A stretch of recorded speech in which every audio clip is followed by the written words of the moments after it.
Iya, iya, iya. Demi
Good morning, everybody. Today is June 13th, 2024. Welcome to the Agricultural Preserve Advisory Committee meeting. And for today's meeting, we are going to, we first call this meeting to order, and it is now 9:04 a.m. And is there anybody here from the public who'd like to speak on an item that is not listed on the agenda? Madam Chair, we don't have anybody in the attendees column, and we have nobody present and no speaker slips turned in. Very good, thank you. Next item is we'd like to consider the minutes from our May 9th, 2024 meeting. So if committee members could please pull those up. Oh, and thank you, hearing support. And I was not present at this meeting, and Matt Mayton, our alternate for the Ag Commissioner's Office, was present. Oh, do we need to take a roll call? Yep. Sorry, backing up. We'll start roll call. We have Alex. Here. David Lackey. Here. Stephanie Stark. Here. Glenn Gnar. Here. And just joining us, Royce Larson. Thank you. Okay. Very good. We have a quorum. Drama. in this committee. Thank you, Royce. Okay, going back to the meeting minutes, is Matt Mayton, is he online? Okay.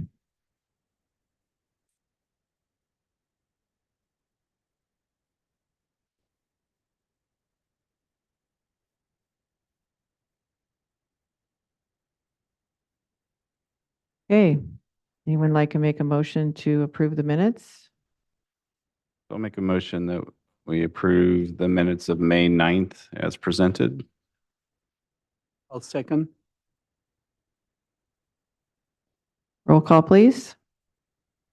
Royce Larson. Alex. David Lackey. Aye. Stephanie Stark. I'm going to abstain. And Glenn Gnar. Aye. Motion carries 401.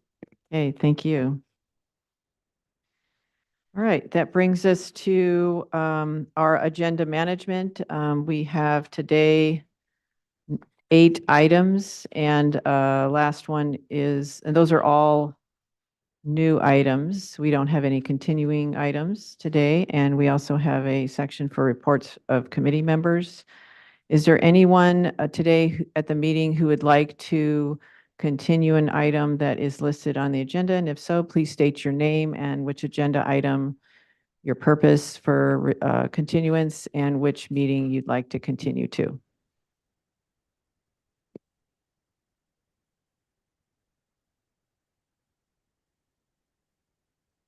Hi, Francis. Would you like to continue an item?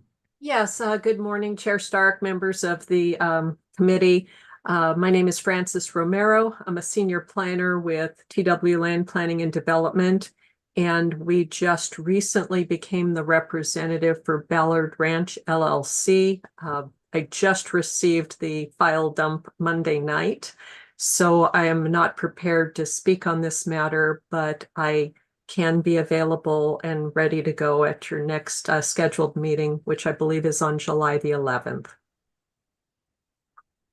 That is correct, Ms. Romero, and we did have an email exchange indicating that you might want to continue. So I make a motion to continue item number 8 to the July 2024 meeting, July 11th. Second. Okay, we have a first and a second. We'll do a roll call. Royce Larson. Alex. Aye. David Lackey. Aye. Stephanie Stark. Aye. Glenn Gnar. Aye. Motion carries 5-0. Very good. Thank you, Ms. Romero, and we look forward to seeing you on July 11th. Okay, thank you so very much. Okay. You're welcome. And that takes us to item number 1. We'll start new items. This is for Verizon at 2775 East Clark Avenue. And this is Ag Preserve Contract 96 AP008. And Veronica King is our planner from the county. Is there anybody else who is representing item number 1? either in person or on our internet, joining us through remote. Good morning, everyone. My name is Armando Montes with Sequoia Deployment Services, representing the agent. I'm the agent representing Verizon Wireless. Good morning. You said Armando Montes? That's correct. Okay, terrific. Thank you. And is the planner here today, Veronica King?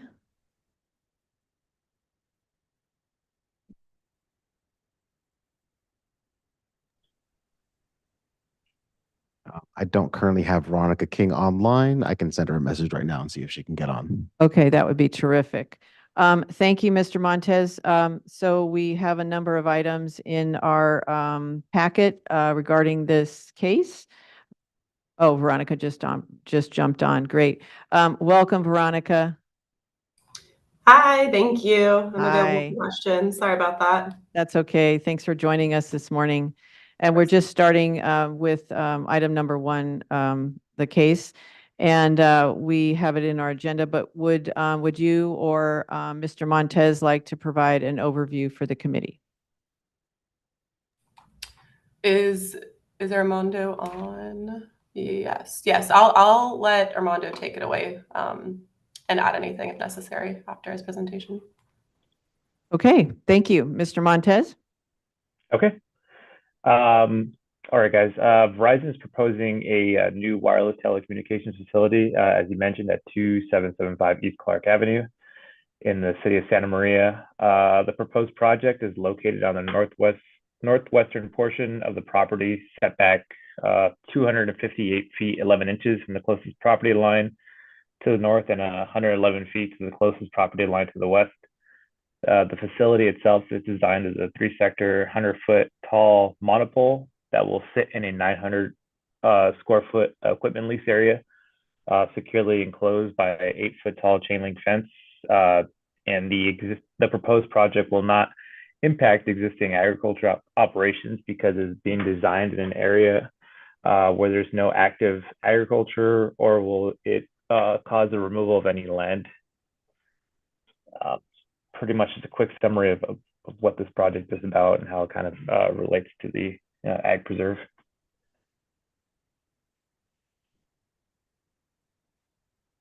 Thank you, Mr. Montez. And up on our screen, we have a picture of a facility and there is a map. Could you maybe help us identify where the proposed location for the installation of the telecommunication facility is going to be relative to where the map is?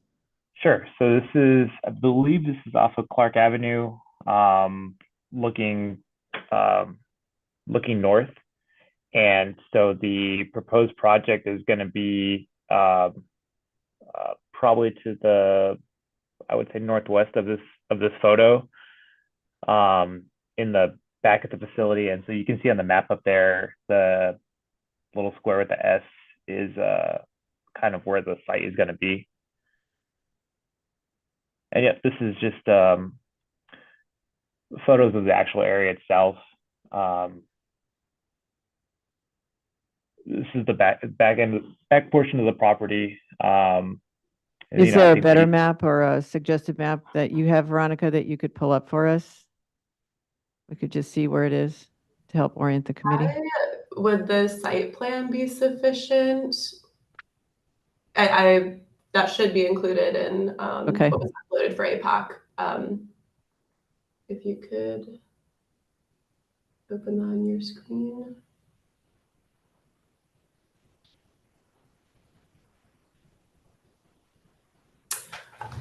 Sorry, I can't quite see what else you have on there, but there should be a plan set. Do you see that? Can we show up on the screen where the packet is? Maybe we can pull up the right. There you go. So that's what we're seeing, our list. Okay. Let me review this really quickly. It should be the biggest file in there, but I can't quite see. Clark There we Avenue, go. ZD 100 for submittal. Is it the one that's 10,000 kilobytes? I would assume. No. No. Those are narratives. Those are Word docs. It's about like 5 items up in the bottom. It's a ZD 100 for submittal 02. So it's about 4,000. Yeah, there you go. Oh, okay. Okay, good. There you go. There's a site plan. Probably the second Okay. or third sheet. Oh, So that's there, perfect. there's Clark Avenue.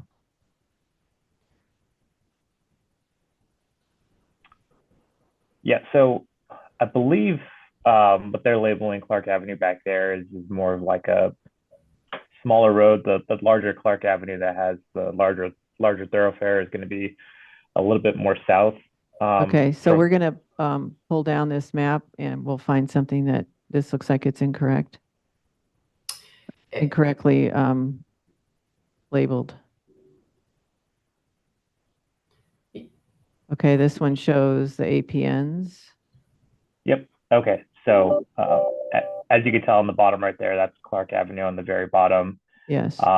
We are up here towards the top left corner. Okay. If you want to.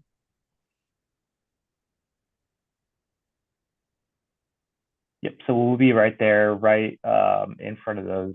The water tanks? Water tanks, correct. Uh-huh. So yeah, you could tell the kind of little dotted line area. That's kind of the proposed area we're looking at. Yeah, we recently did a site visit out here. It's pretty flat, not being utilized. And that's where we felt we could place the project where it wouldn't have any impact on any day-to-day operations. Okay, Mr. Montez, let's go ahead and we'll pull up a map of the site. Okay.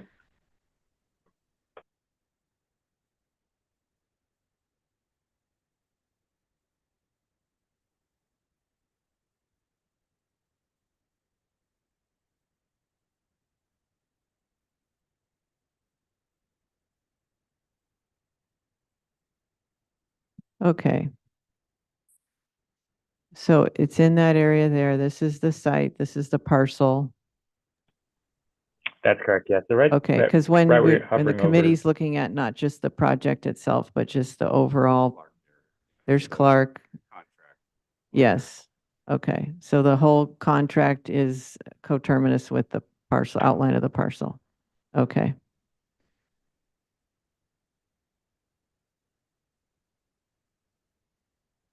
And then where the water tanks are, we see that right now. And where is the proposed facility on the, near adjacent to the, right there? Is that correct?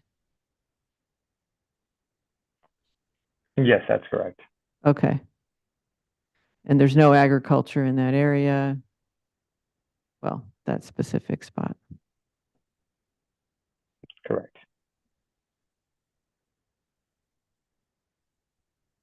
Just one general question. So for the height of that towers, is there any like guy wires or anything that would extend from the tower within that area, or how is it? No, it's a standalone. There's no guy wires needed. Okay. It's yeah, it'll sit in the ground pretty firmly there. So no additional footprint would be needed. Okay.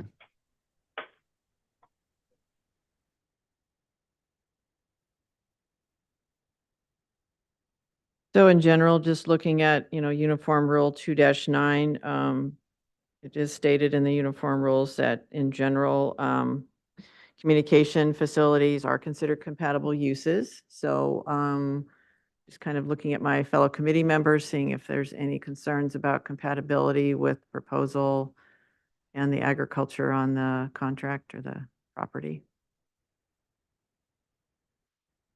Not with the proposal. I think the location obviously is not and doesn't have any, production history. So I think that's a good location. And as far as ongoing eligibility, I do recall it might have been a year ago or maybe a little bit more. We reviewed, there was an application for some additional expansion of, I think it was greenhouses or some more in the northeast area. And at that time, we did look at a more comprehensive, the structures on the site and everything. And so I'm comfortable relying upon that previous review. I know there's a lot of activity on here, but I think it was pretty clear that there was no concern about other structures and envelopes, and there's no principal dwelling. So I think I'm comfortable with the ongoing eligibility as well. And before we, I wanted to ask the planner if she had any questions or comments for us, but before we do that, any questions for committee members or comments? Okay. Thank you, Mr. Montez, for your overview. Veronica, was there any questions you have for us or anything we should be looking at specifically other than what we've already discussed? Or any concerns on your end? I don't have any concerns. I appreciate your review. Armando, do you have anything? I don't have anything else at this time. Thank you, everyone, for your time and allowing us to present our project. Okay, thank you. Thank you.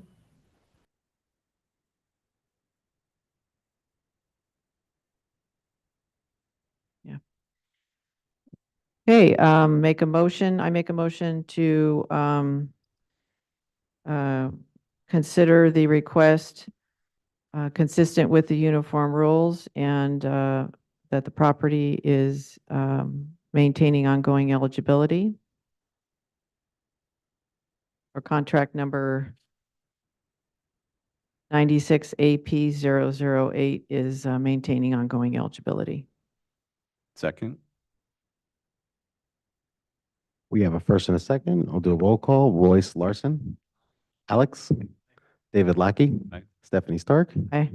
and Glenn Kennard. Aye. Motion carries 5-0.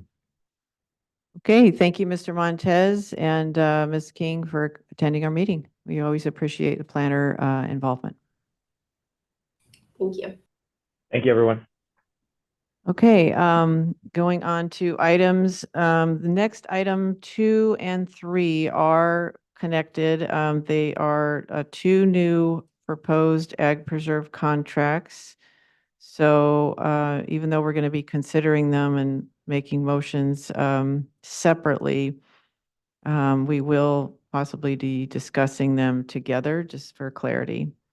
And the first one, number 2, is the Nolan Ranch West. And this is, we have, our planner is Steve Connor. And we are considering the proposal from the agent is West Newth. Mr. Newth, are you here today or perhaps another representative from Nolan Ranch? Can I, this is Peter Nolan. Can you hear me? Yes, we can. Good morning, Mr. Nolan. I'm the owner, so I'd like to present if that's okay. Okay.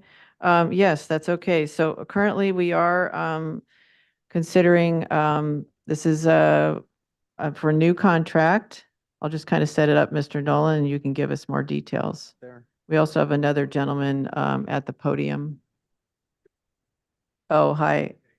Hi, Mr. Nolan. You hit the button right there, and then if you see right, you're on. Hello. Okay, so we have a Joe Nolan and a Mr. Nolan. Okay. All right, and would you like to go ahead and provide us with an overview, Mr. Nolan? Yeah, this is Peter Nolan, and my brother Joe is present, who manages the ranch. We purchased.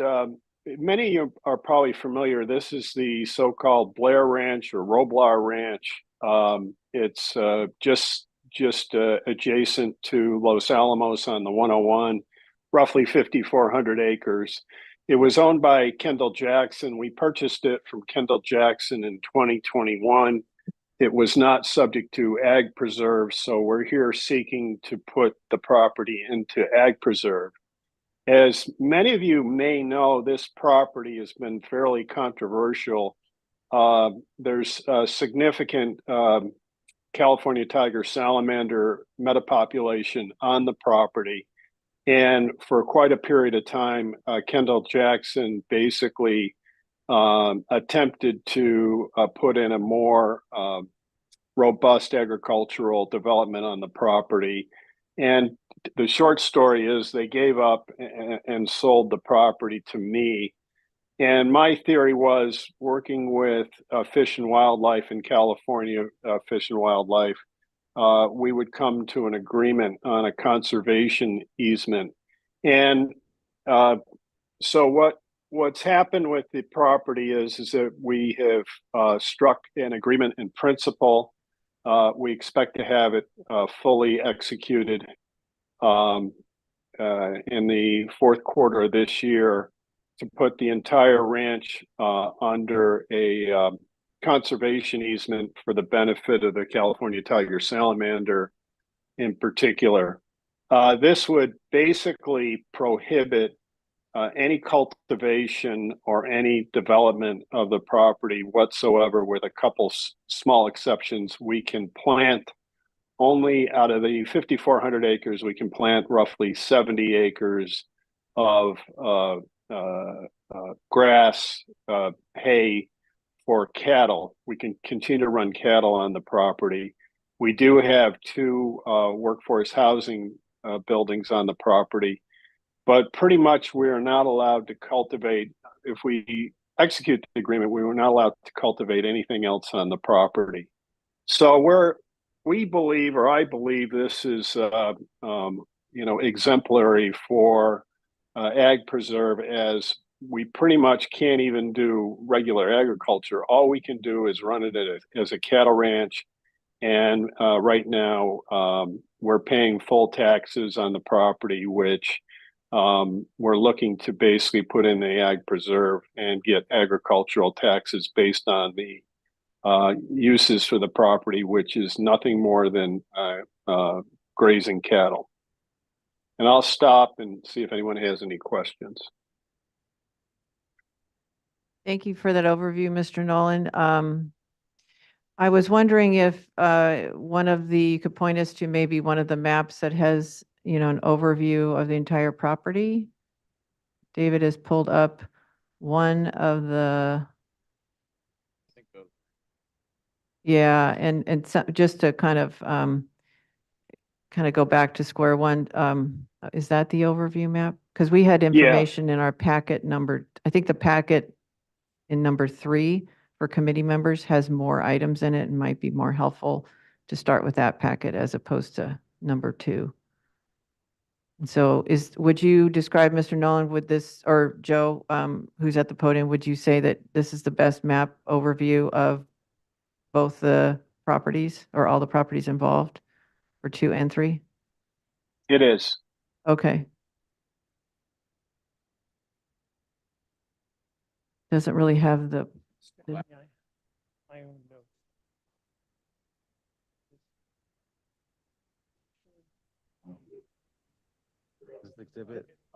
Okay, so this one has the actual APN outlines, correct? And then there's an assessor parcel map as well included in the packet. Chair Stark, this is Steve Connor, the planner. This is Hi. actually hi. Good morning. Thanks. There are 2, obviously, as you talked about earlier. This is one half of it, and so this is what would be the western contract, and then the eastern contract was the one that you just had up. So they're 2 different maps. I don't think we have a map of both at the same time. Okay.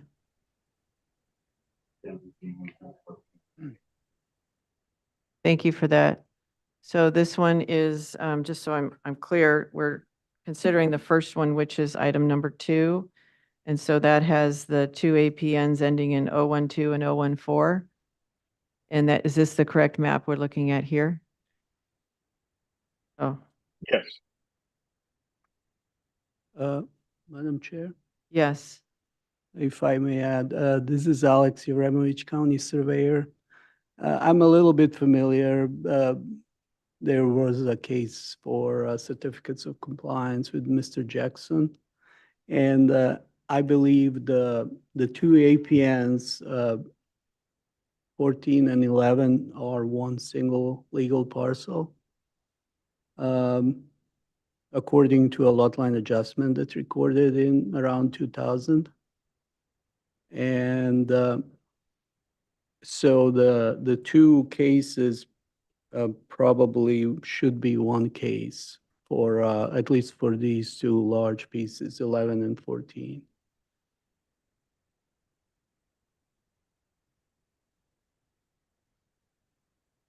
Okay, so we're just still getting ourselves oriented here, and we're gonna pull up an air photo that has the entirety of the property, and that I think will help get us a little oriented. And thanks for your patience, Joe Nolan. I know you're at the podium and you'd like to speak as well. We're just trying to get ourselves kind of organized because there's a lot of APNs. We want to make sure we're clear on what we're considering. So this is the parcel 11, the larger one to the east, which would be number 3 on our agenda. And then to the west of there were the other parcels. So this is parcel 14. And that is crossed by, I think, Drum Canyon Road goes through the property. Yeah. Yeah, that's correct. Drum Canyon Road goes through the property. This is parcel 13. It still doesn't. Just split. just as far as the APNs that we have referencing. And then this is parcel 12. Basically this. So that And so can you do that one more time? So this one is, which one? This is 11. Uh-huh. 14, 12, and 13. Okay. So for item number 2, we're considering which ones? Considering this. Okay, and that's the western property. Okay, that's, But I wanted to let Alex maybe clarify Yes, what yes. you're talking Yeah, about. please do. can click on both at the same time with control. I think it will select both APNs. If you shift, Control Shift. maybe. I don't So know. restart.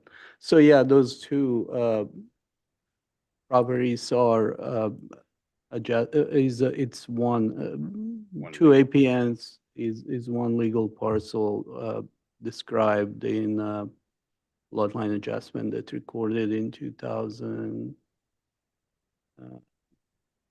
in 1990, sorry. So that's So we have them separately on the agenda today. Do we need to reassess how we are discussing this item today? depends a lot on the applicant's intention. So, Alex, what you're saying, so this is parcel 4, so parcel 14, parcel 11, you're saying those two is one, It's a or one, parcel it's one two, legal yeah. parcel. Parcel 2 of a lot line adjustment.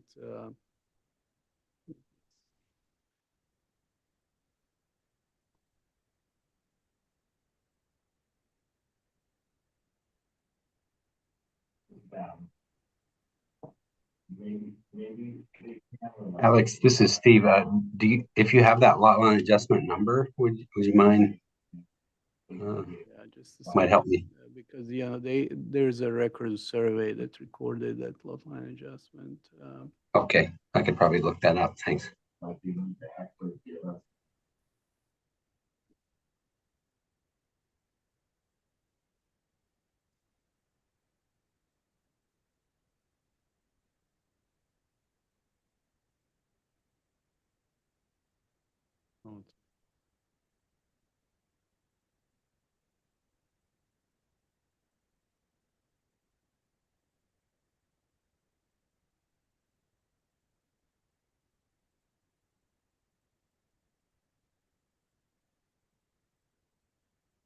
So, yeah, so while Alex is looking up that information, I guess maybe we'll also ask counsel in terms of, so I think based on the information from the surveyor that those two assessors parcels is represent one legal parcel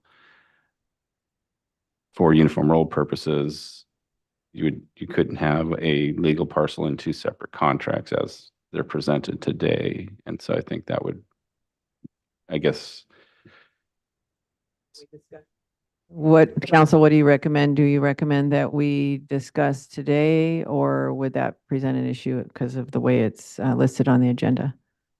Can discuss the merits of it today. I think we need to resolve the APN issue before final approval, but you could approve up to that point, get everything kind of in order so that if they do have to come back, it's a Okay, de minimis kind of I see. for just a final approval on the correct APN. Okay. Contract straight.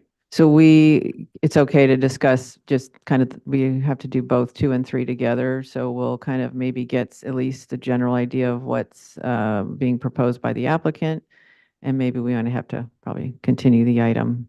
Just to deal with the technical aspect Yes, of the APN. I see. Project itself, I think you can discuss and Okay. make a decision on Okay, APNs. thank you. Any other questions about, Yeah, the case number is 1988 19. Lot line adjustment 88 LLA 19. 18 LLA Oh, 19? Sorry, 88 LA 19. Okay, so Steve, did you hear that? Yes, he was- thanks. I okay, found he's it on the surveyor map. I'm sorry, can you repeat that? I found it on the surveyor's web, their map application online. Okay, terrific. So we may have some, maybe to address a little further the outlines of the APNs and what's a legal parcel, which one's not. But for now, we do have people here who can at least represent the proposal and tell us a little bit about the property. So unless we want to talk more about the parcel outline or the LLA, should we get a little more information about the property itself?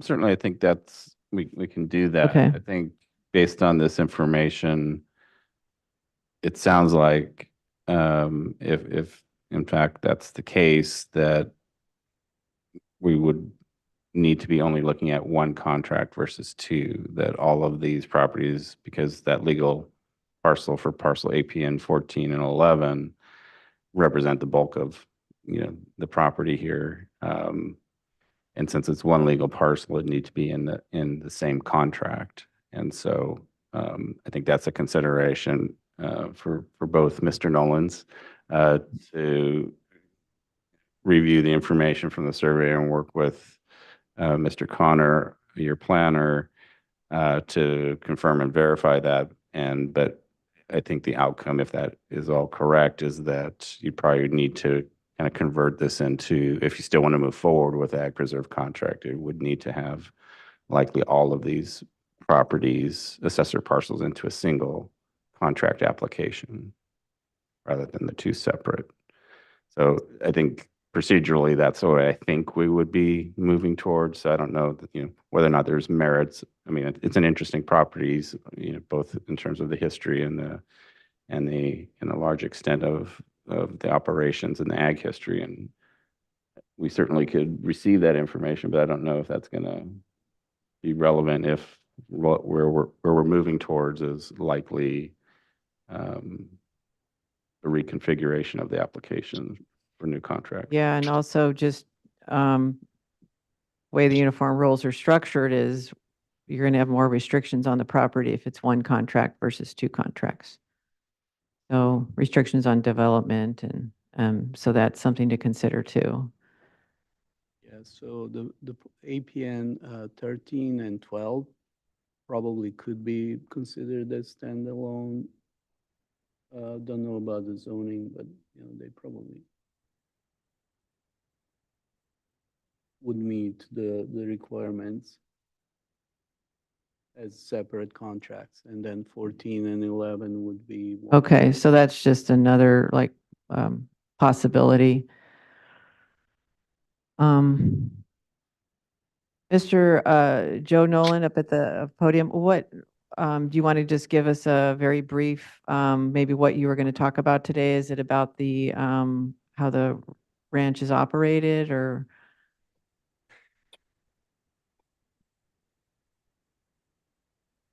Yeah, and it's on when the light's on. Yeah, Joe Nolan from Nolan West.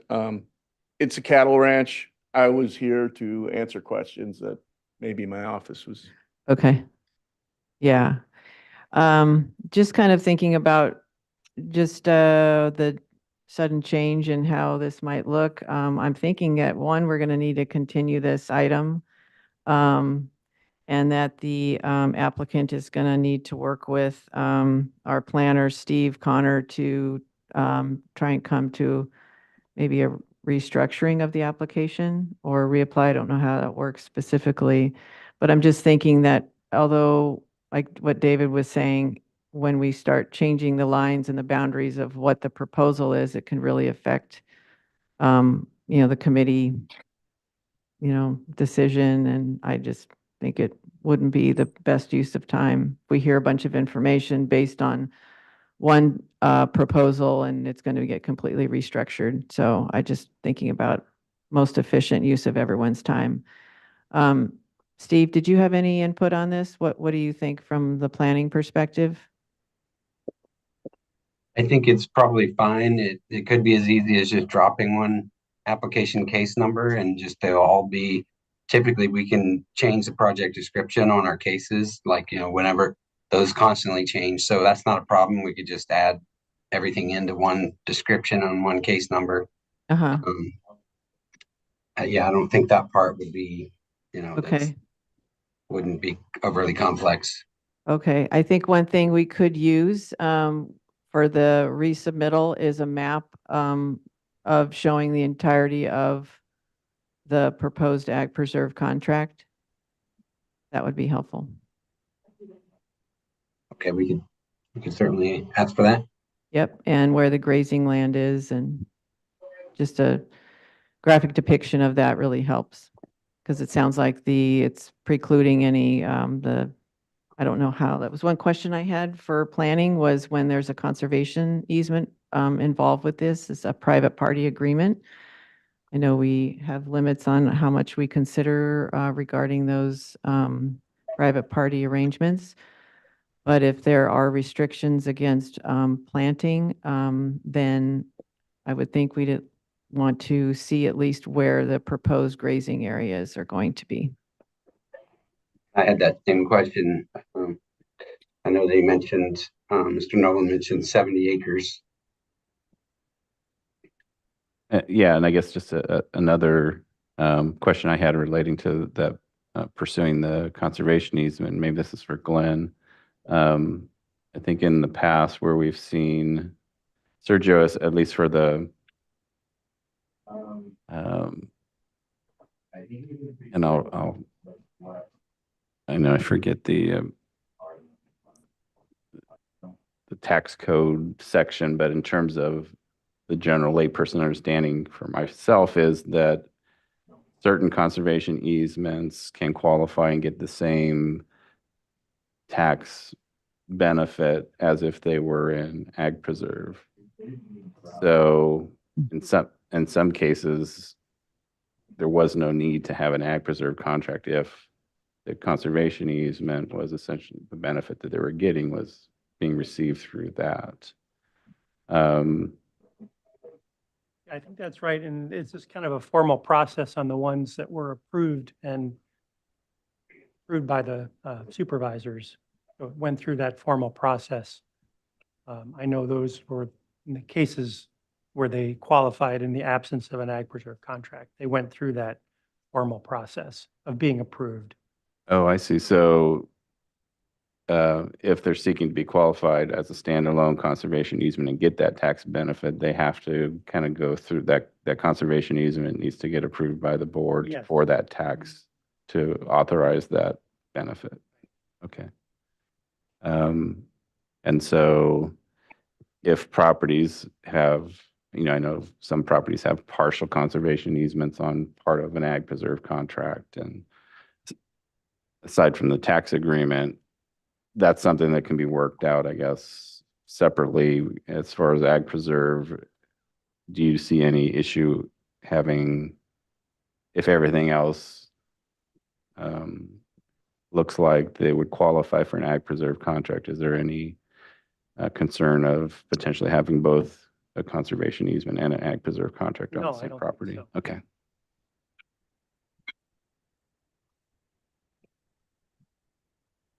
Yes, I just had one question maybe for you, Joe, of why maybe there was an east and a west in your original plan, as opposed to just considering everything together. And maybe that's not a appropriate question right now. I don't know, but it might help going forward as to understand why you maybe had I that. think that's a fine question to ask. Yeah. This is Peter. Yeah. I don't really know why there would be multiple as opposed to a single ag preserve. I guess, you know, and to answer the question, the entire property is for cattle grazing. I mean, some of it's very marginal. It's mountainous, but there's when you look at, someone was asking what part of the property is used for grazing. It's, the answer is the entire 5,400 acres. I think maybe my guess is, I know parcel 11 on the east is the only parcel with structures, the ones that are clustered in that area. And on the west, at least according to assessor records, there are no structures. It's all just land. That's correct. So maybe that is what created this east and west initial break. I don't know. But This is Steve. I'd actually asked Wes Newth, the agent, that question, and that was his answer. He said they were advised that each ag preserve contract would provide a 2-acre building envelope and that 2 applications would be optimal to preserve flexibility, but they were open to discussing. So they can take that route.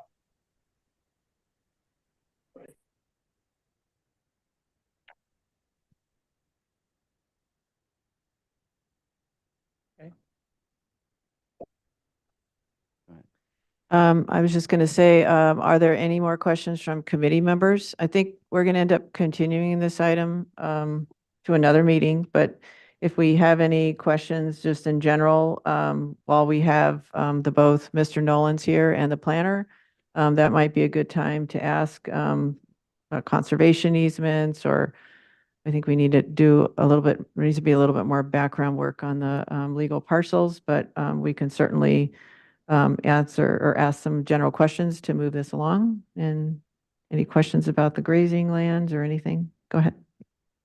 My question, as I read through the packet, it appeared to me that there were 2 farm worker residences on here, not a personal residence and a farm worker.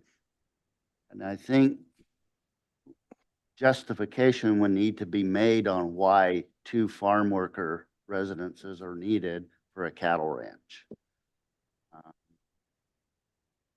To me, I would want to know why that would be needed.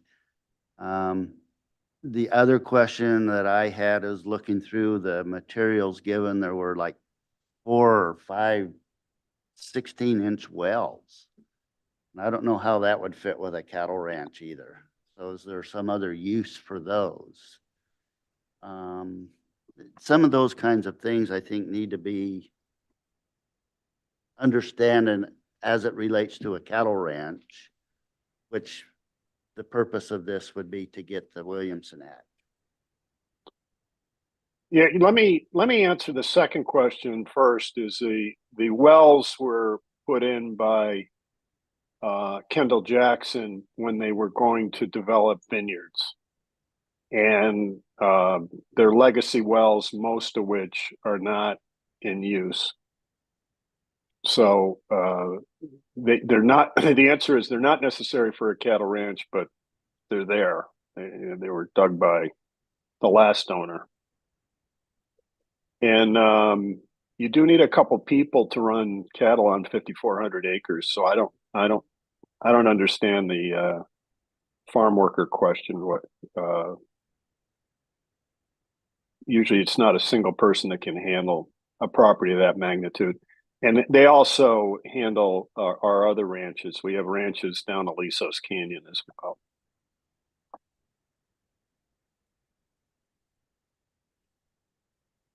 Okay,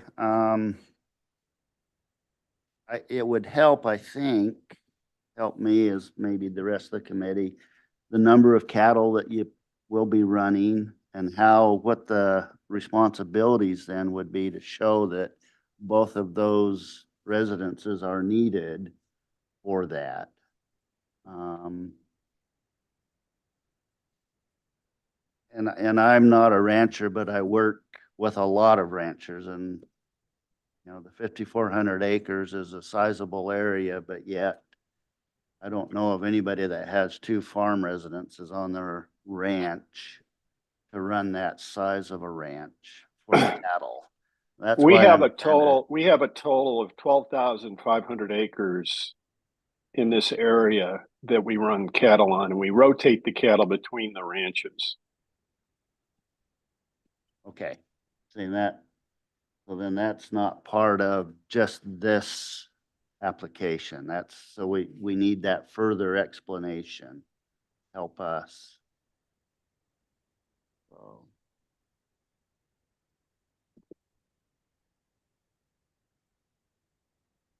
Thank you, Royce. Yeah, I think going forward, that's definitely a standard, is to, whenever we have agricultural employee dwellings or farm employee dwellings, we ask for justification for that, demonstrated need, what the duties are of those persons who are either the work they're doing on the property itself or for the owner on other properties. And I can't recall what the specifics are and the limits for planning development, if it has to be under the same contract, or if it can be, if it's Ag 2, can they have just another ranch by that owner that they can justify work off-site. So, but yeah, typically we do have justification and needs. So that would be something that I think would be helpful to have, is information on that, as well as the number of head of cattle, if this is cattle that are leased or if it's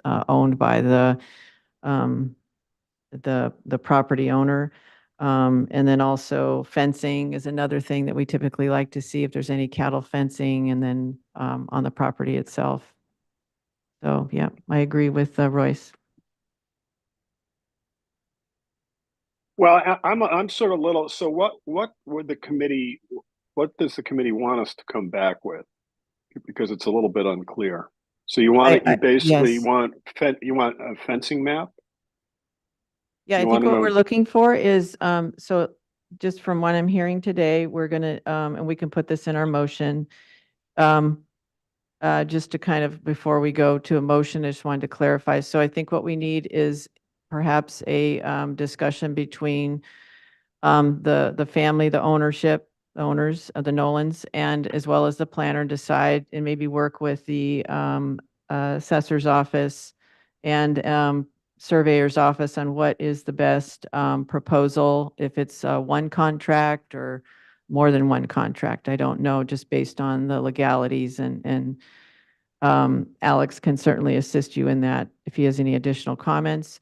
That's one thing. And then when the application is proposed, so for the contract itself, we always prefer a map showing the entirety of the proposed AgPreserve contract, any sources of water that are used to secure water source for the agriculture on the property. We'd want to see where the grazing lands would be, fence lines for cattle, any existing development, any proposed development. I'm not hearing any, but we would need those that are proposed or existing, like the farm employee dwellings. We also ask for demonstrated need typically on those ag employee dwellings. What's the duties of those employees as it relate to the agriculture on the property? Those are all typically what we ask for. It's on the application and the supplemental form. Did I miss anything, committee members? Okay. I think in the your planner can help you with all of those. I mean, a lot of that information that the chair mentioned can be just on a site plan with the aerial base site plan, and just have labels and locations for the water troughs or water sources, and same thing with the structures and label those. And then, Mr. Nolan, I think you also mentioned, this is part of your larger agricultural operation, grazing operation on other lands in the vicinity. So as far as the information that the committee is requesting in terms of demonstrated need on the proposed contracted lands, I think there's sort of co-benefit that you're saying that those agricultural employees are providing for the larger grazing operation on other area lands. And so you could also, tell the story of how those ag employees are benefiting the other ag operations and their duties and responsibilities. And I do have some just separate questions, maybe just in terms of how we deal with this as a continuance, but I don't have any more questions for the owners. Yeah, thank you, David. That's an important point because you were saying that the employees don't just work on this property, but yeah, any other properties that you own or operate, we would want to know how that is the benefit and how that ties into this contract.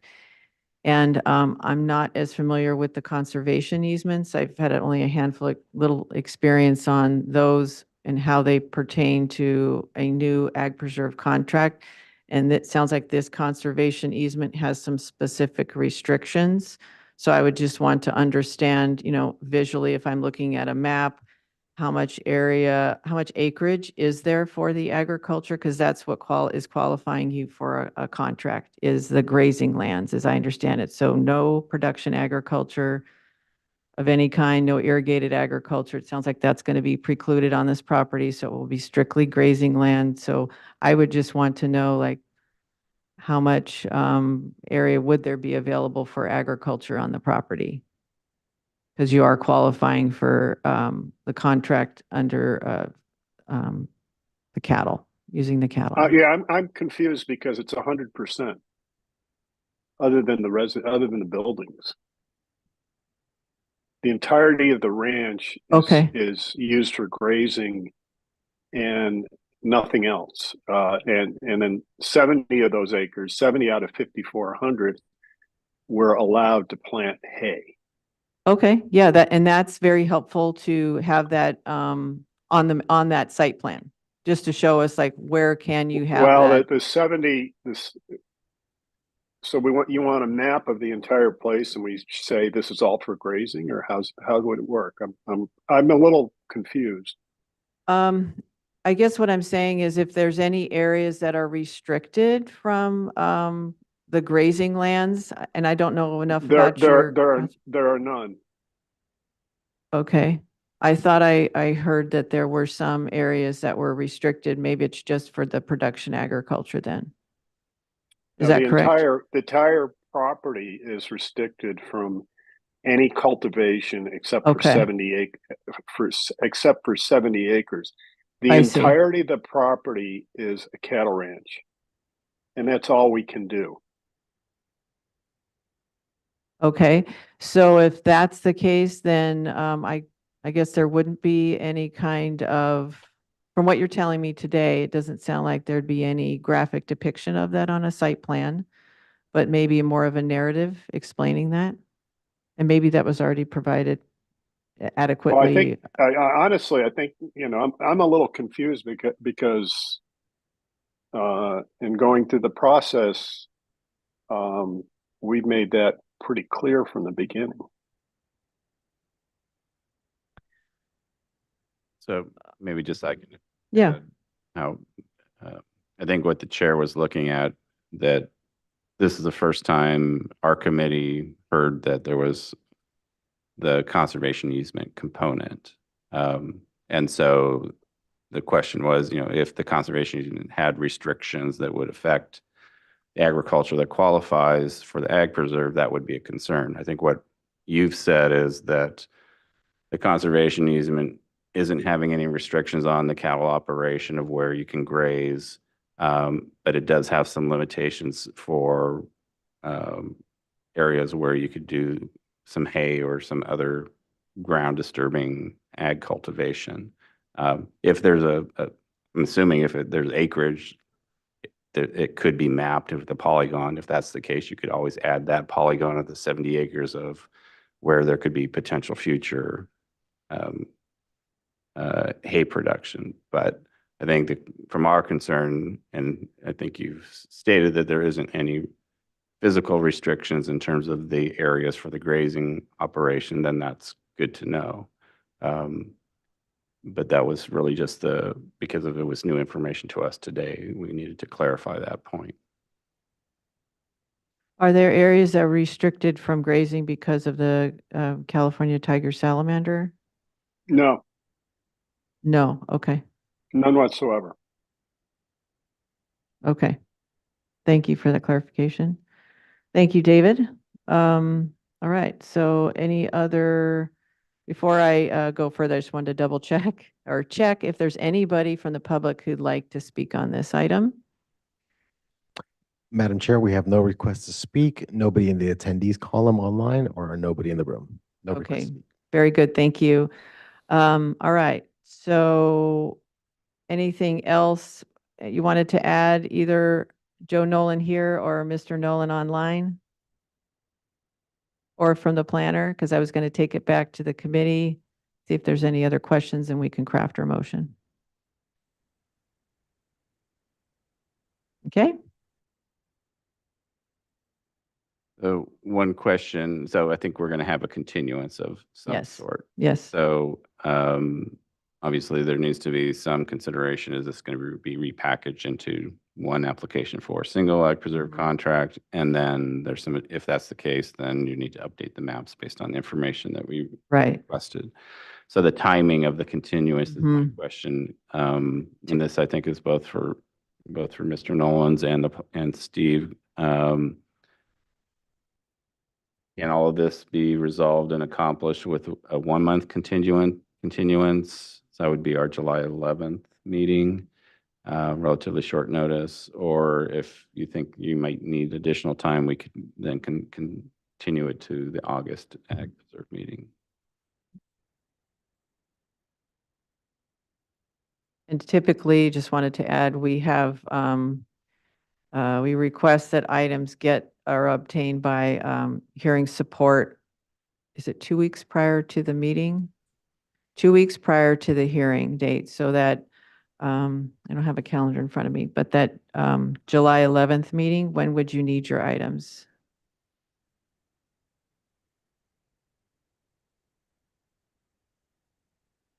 That would be the 27th. So the 27th. And how about if they needed an additional month? So for the August, when is the August meeting? The August meeting is August 8th, Thursday. So we would need the materials for that hearing, the 26th of July.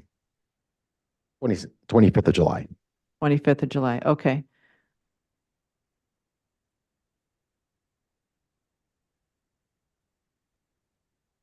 Any input from the Mr. Nolan or Steve, the planner?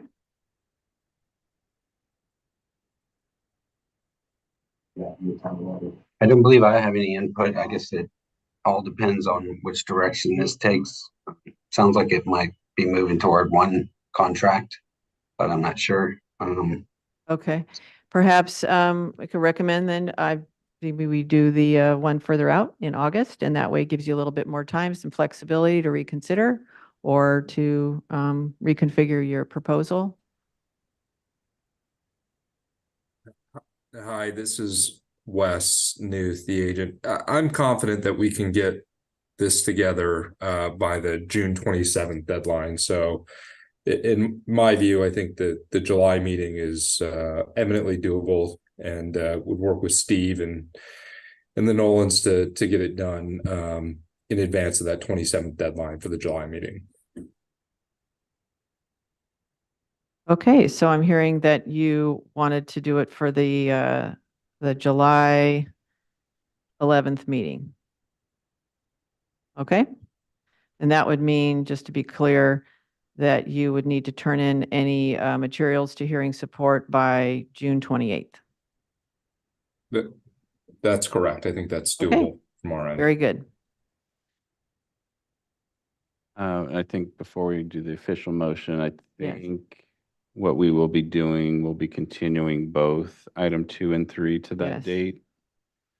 And I think Steve, for the the July agenda, if the direction is to consolidate and just have one contract, I think it would be prudent to have a third new description for this new contract. I mean, it may be the same contract number, but the physical description is going to be different in the agenda. So I think that would be a new item that maybe council can weigh in on this. I think it might be easier to handle it that way, is that we have these 2 continued items and then a new item with the new project description for the contract request. And that way we can take it, if we take action on the contract, we can just drop the continuances for the other 2. Withdraw the previous. Right. That's the route they choose. Right. It gives you freedom. Yeah. Yeah, it's just for agenda management. Okay. So we would, Chair, if it's okay, this is Peter Nolan. yes. Just because I'm going to be away on the 11th, let's do August and let's not try to rush it. Oh, okay, sure, no problem. If we did the August, it would be the August 8th meeting, and that would mean that we would need all the items to hearing support by July 26th. Okay. So thank you, David, for that. So what we're talking about is we would continue the 2 items here today, 2 and 3, and then also have those would be under continued items for the August meeting. And then for the, have a third new item or new item listed on that August meeting that would actually be the new description going forward. And that might actually be 2 items too, if it comes out that they want to propose 2 new contracts. Is that correct? Yeah, I mean, if Okay. there's anything Yeah, that makes that's sense. new or different, it probably should be treated as, if the contracts are as described or different than they are today, Yes. they probably should be listed as a Okay. new item. And any questions about that, Steve? As the planner? No, I understand that. That makes sense. Thanks. Okay, very good. Okay, so just before we make an agenda or a motion, wanted to see, so we are going to make a motion. We would be first continuing just item 2 and 3. And then each of those, would they just be be the same motion essentially? Asking for the same information? Or how would we craft or write in our request for the additional information that we talked about? For example, the information about the farm employee dwelling and the duties, how would we structure that? I think it can be in the same motion. We just, Okay. kind of, it would be part 2 of our statement for the motion. Do you want me to take a stab at it? Sure, that would be appreciated. So I'd make a motion that the committee continue item number 2 and number 3 to our August APAC meeting to provide an opportunity for the applicant to consider revising the new ag preserve contract proposal. With that new contract proposal, the APAC is requesting the applicant include information, site planning information as described today regarding the contract, site plan with the contract boundary on an aerial photo base, including location of water sources, fencing to support the cattle operation, location of any buildings and structures and labeling of that information, and then describing the demonstrated need for the ag employees on site and providing a list of their duties and responsibilities, not only on the proposed ag preserve contract, but for other cattle operations of the owner within the vicinity. Anything else? Hit pause. Any other additions to that motion? I know it was complex. Okay. I second the motion. We have a first and a second. I'll do a roll call. Royce Larson, Aye. Alex, David Lackey, Aye. Stephanie Stark, Aye. Glenn Narr. Aye. Motion carries 5-0. Thank you. And we will provide you with that motion and direction, both Mr. Nolan's as well as the planner. And we will see you in August. All right, thank you. Thank you. Do we need to make a second motion for item number 3? Or how does that? I did my motion. Oh, did you make a motion to come? Okay. Okay. Good. That takes us to item number 4. That is for TNTG Ranch LLC. This is for an ag employee dwelling, an addition. And this is regarding contract number 98AP002. And our planner is Sam Broderson. And considering the request for from Gildred Stewart Ranches Incorporated, and Brett Jones is the agent on that. I think I saw Brett's name up there earlier today, yes.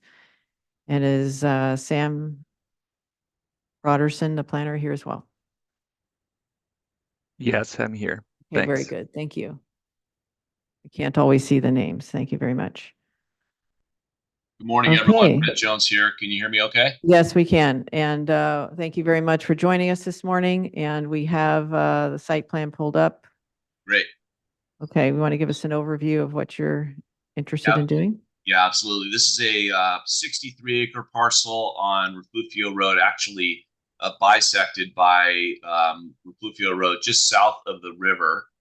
And you'll see in the upper left corner there is the project in question. It's an existing ag employee dwelling that was built in the early 50s and is in need of repair and an addition that unfortunately was started without a permit and was red tagged. And so we're coming forward trying to get permits for the addition to the ag employee dwelling.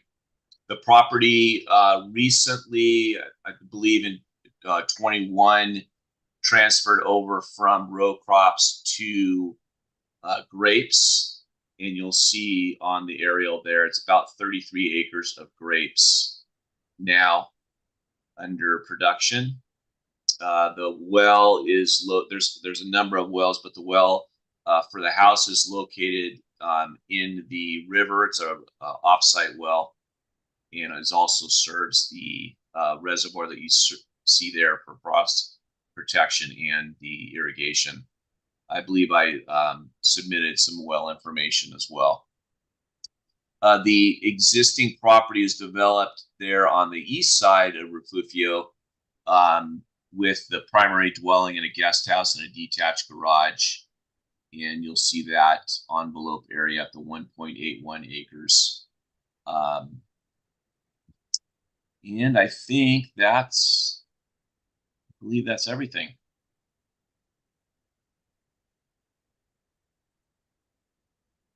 I submitted quite a few things. The plantings, trellis costs, all the stuff that you'll see back in, I believe that was 21. But you see on this map that it's all developed now with the grapes. Thank you very much for that overview, Brett. Sam, did you have anything to add to the presentation that you think the committee should know? Nothing additional at this time. Thank you. Okay, thank you. Any questions or comments from committee members? Okay. Yes, hi, this is Glenn. Brett, you mentioned 33 acres of grapes. Can you tell us when those were planted? I believe those were planted in 22, 23. Okay, so I know the current owner transfer date was 2022, so it was sometime after, I mean, I guess later in that year after they purchased the property. So I'm from the assessor's office. I know on this property, we have not received the annual questionnaire since the new owner purchased the property. So that would have been both the 23 and 24 Williamson Act questionnaire. Okay. So I know that's something that when items come up, we try to make it a point to say that that's important information. In this case, you can see why. I'm not sure our records reflect the grape plantings. So this is something that, you know, I will bring along to the appraiser on this parcel. So that's it. Understood. Thank you, Glenn. Yeah, normally I check that. I think in this case I forgot to ask them, and it's been under the same family ownership for years and years and years. I believe that the name ownership transferred. It must have been in 22 or 23 with surviving children, with the original owners passing away. But I'll make sure that we get those questionnaires turned around and back into your office. Okay, thank you. Thank you, Brett. And thank you for bringing that up very much. Yeah, just to follow up on that transfer, Brett, do you know if the new ownership has assumed the Ag Preserve contract if they apply for assumption? David, excellent question. I don't believe so. Okay, so that would be something that we would want to note as well. Sure. And then Brett, just looking at the map that you provided that we have up on screen and sort of the hatching. Hatching seems to be very at a gross scale. Like particularly there's an area below the house that shows hatching, but I don't think there's grapes there in a kind of tan little teardrop area. Also similarly, you know, the hatching covers the roads. Typically when we're looking at calculations for the planted acreage, it's just the vines and the rows, excluding any ag roads that may intersect. I don't know, you know, if your calculation, your stated acreage calculation is based on this kind of very general hatching pattern, or is it the actual planted acreage? David, I'll have to ask the architect who did the site plan for me, Sadat here, because I don't know the answer to that. If he did like a gross and included those, or if it was just based on the planting. Right. Yeah, and similarly, kind of that northeast corner of the hatching area. At least my aerial photo doesn't show that there's vineyards there. And that's, I think, relevant when we're looking at, you know, for prime land, you have to have 50% planted. So we want to make sure that, because these obviously are areas, if that acreage is below the 50%, there are areas that potentially could be brought into production. So I think we need to get that more accurate calculation and depiction. Okay.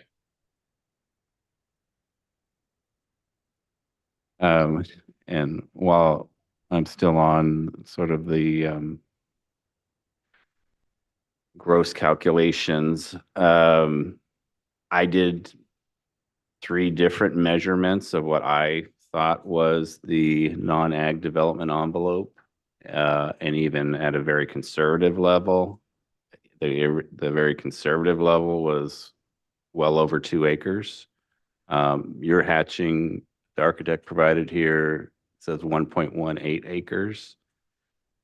And so I'm having difficulty with the discrepancies between the calculations. And so I'd just raise that as a issue for now. Okay, you said 1.18 at 1.81, but I'll clarify that as well with him. So that's what's shown as the water reservoir.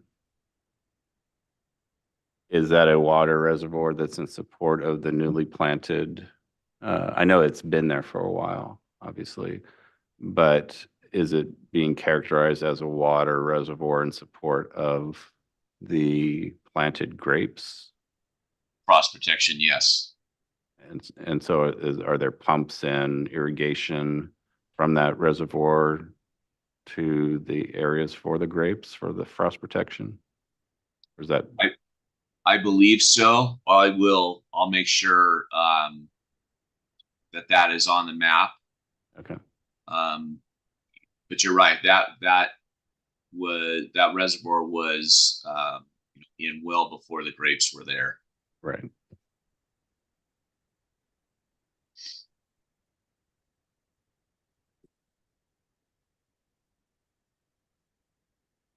Thank you, David. Anything else from committee members? Any questions or thoughts at this point? We're looking at probably a continuance I've got 5 different items at this point, but. Yeah, anything just else? more informational, just because this is one of those prime contracts Sure. that's less than kind of the break point of 66 Yep. acres. So it's actually the maximum allowed for the non-ag envelope is 1.88 acres. Yeah, that's That's the 2 acres or 3%. 3%. So the uniform rules say 2 acres or 3%, whichever is smaller. In this case, it is smaller, so it's the 1.88. Okay, and I have the items listed so far is a more accurate map, site plan showing the hatched area, not including things like roads. And there's some areas that are showing in calculation that are in question. So get a revised area depicting the hashed areas that are agriculture and, omitting any areas that are included that wouldn't be cultivated or included in that 50% production ag area, because we're talking about a prime contract. And then also there's that envelope, would be 1.88 acres, but when Dave was saying he was looking through at the amount, it looked like it was over that. So get that tightened up on the site plan.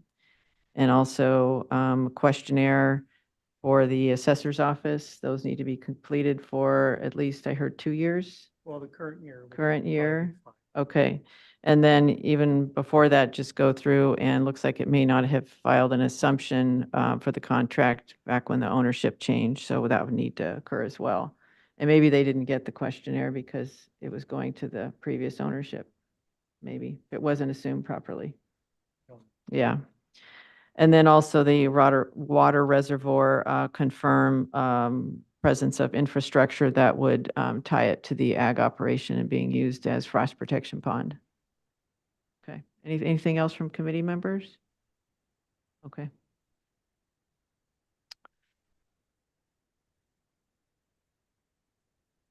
I'm gonna, go ahead, David. Just thinking about. Sorry. Going back to the development, the request is for this ag employee dwelling addition.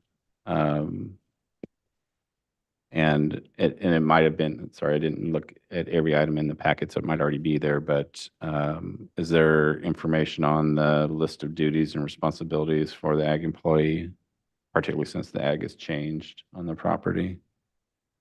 If that isn't, that I would just add that to the continuance list.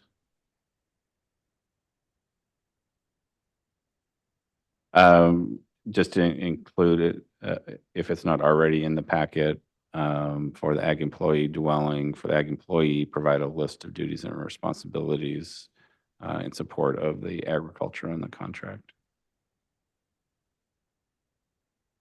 Thank you, David. Anything, Alex? You had your microphone on? No? Okay. Let me ask, before we make a motion, given the list of items that we have so far, both from the perspective of the planner and the agent, Brett, what are we looking at? Do you think you could get this completed for the next month, or would you like to continue for 2 months?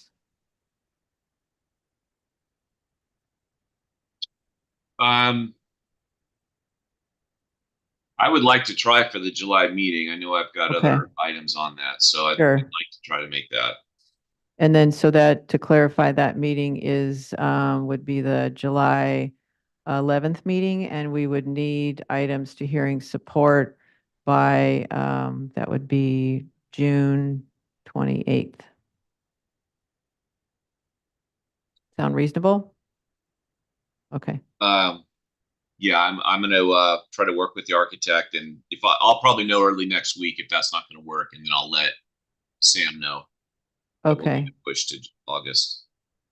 okay. And what we ask is if you can attend that meeting to continue the item. Okay. Yeah. Yeah, I'll be on that meeting. Okay.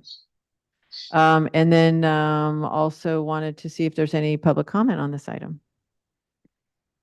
We have nobody signed up to speak for this item, nobody in the attendees, and nobody attending in person. So no public comment. Thank you, and close public comment. See, so I think we're looking at ready for a motion.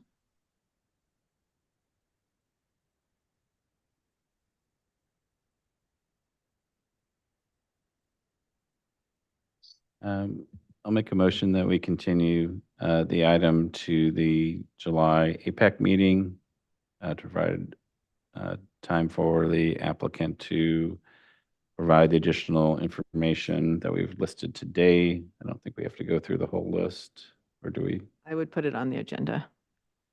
Or on the minute, in the motion, yes. To include, Okay. Do you, I have a you little- want to do a joint? Do you want to list that as part of my motion? yes, in the motion, continue the item to the July meeting. Request to give the applicant more time to provide a site plan with more accurate depiction of the production ag areas and the non-agricultural development envelope areas. To revise calculations for those planted acreage as well as the non-ag area as needed. Number 3, submit a questionnaire, annual questionnaire to the assessor's office. 4, submit an assumption contract as needed for the transfer of ownership. 5, provide a narrative confirming the infrastructure between the water reservoir and how it supports the agricultural operation on the property. And lastly, a list, number 6, of the ag employee dwelling list of duties, a demonstrated need for the ag employee dwelling. Okay. I'll second. Okay, we have a first and a second. I'll do a roll call. Royce Larson. Aye. Alex. David Lackey. Aye. Stephanie Stark. Aye. And Glenn Narr. Aye. Motion carries 5-0. Thank you. And we will see you in July. Okay. Takes us to item number 6. This is also this is for an ag employee dwelling for contract number 1218. Stephanie, it's number 5. Oh, I'm sorry. I apologize. Yes, and that is you as well, Mr. Jones. Thank you. Item number 5, Landon Equestrian Facility. This is for Ag Preserve Contract 96 AP5, and the same planner is Steve Connor. And we have Mr. Jones here as well to provide us an overview with this proposal. Good morning again. This is a just under 51 acre parcel off of Baseline that has a couple different iterations over the years. It was a horse ranch, and then equestrian facility, and then moved into olives, and then the property sold. Actually twice, I think. I've worked for 2 different clients in the last 3 years, and the new owner is an equestrian, so it's back to an equestrian facility. The majority of the olives have been removed from the property, and we are proposing today a large ag equipment garage for large trucks and trailers and ag equipment. You'll see the location for that garage in the northwest corner there. Majority of the other development is in the southeast corner. They are currently in process on completing the irrigated pasture. And you'll see on this site there were 3 ag employee dwellings that were approved back in the day with a conditional use permit. 1 has been removed, so there are 2 ag employee dwellings on site.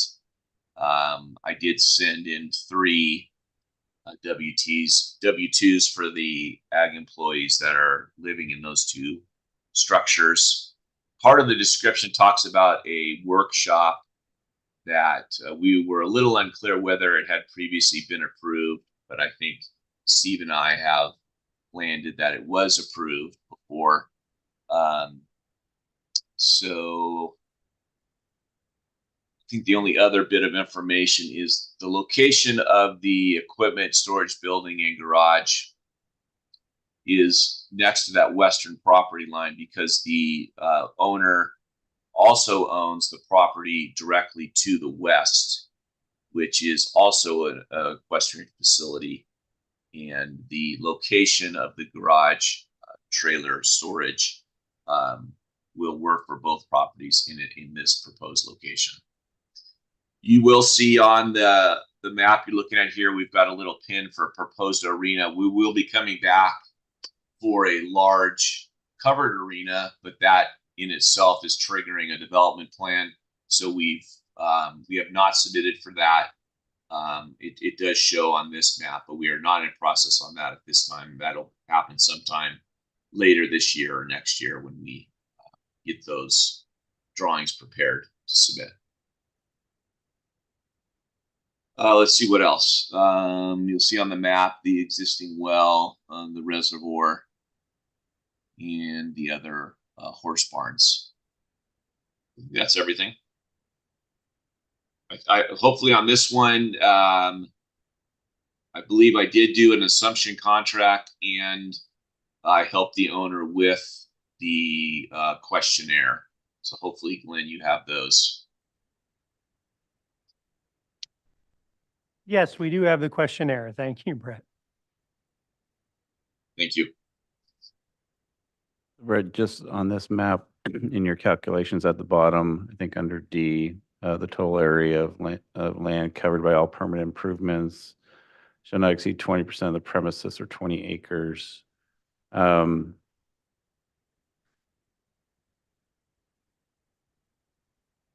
sure you're taking into account this proposed covered arena and future ability to still meet that. Not that Yes. that's part of the agenda, but okay. Yeah, it's about an acre, so we'll still be well under.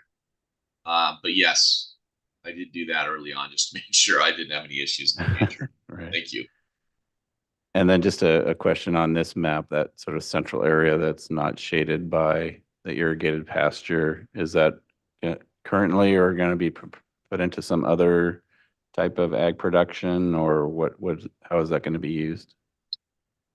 Actually, I texted the owner yesterday because I was a little unclear because they had previously talked about alfalfa, but it sounds like it will be orchard hay as well, which I guess my understanding is that considered irrigated pasture, so that could be included as well. But at this point, they haven't started that process. What type of hay did you say? Orchard hay. And that's irrigated? That is irrigated, yes. And it's not for commercial sale, it's just for the horses?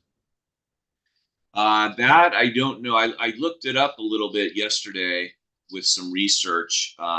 It can be clipped for hay, but because he's got the 2 properties, I don't believe they sell any. Royce, from UC Cooperative Extension, did you have any comments on the planting of orchard hay versus alfalfa, and can that also be used for the horses? Grass is a good feed, and I see no issue with that. You can cut and bale it and keep And I'm sorry, Brett, did you say you needed to get clarification if that orchard hay would be used and consumed by the horses on the property or sold for, or you needed clarification? I wasn't Yeah, clear. I personally, I don't think I need clarification. It's a question for you guys. I don't believe he sells it just because of his operation on both properties. I mean, it sounds like with your map right now, well, I guess maybe just a clarification. You said that the areas in the light green that you're identifying as irrigated pasture is about to be completed and being brought into in terms of the irrigation lines, or is has that been completed? Is there a timeline of when all of the irrigation for those pastures will be established? Yeah, the location, let's say this left northwest corner is not completed. The other ones are completed, and I believe they're actually working in the big field as well. Steve may be able to attest to that. I believe I saw irrigation out there when Steve and I did the site visit, but the northwest corner won't be completed until we've done the grading for this project. So I would imagine we're in for the grading and the building permit now, so I would imagine it would be later this year before that would be completed. And the intent was that would make up the 20 acres of irrigated pasture, which doesn't include the big field in the middle. So, you know, with that and the information I found out yesterday, we'll be well over the 20.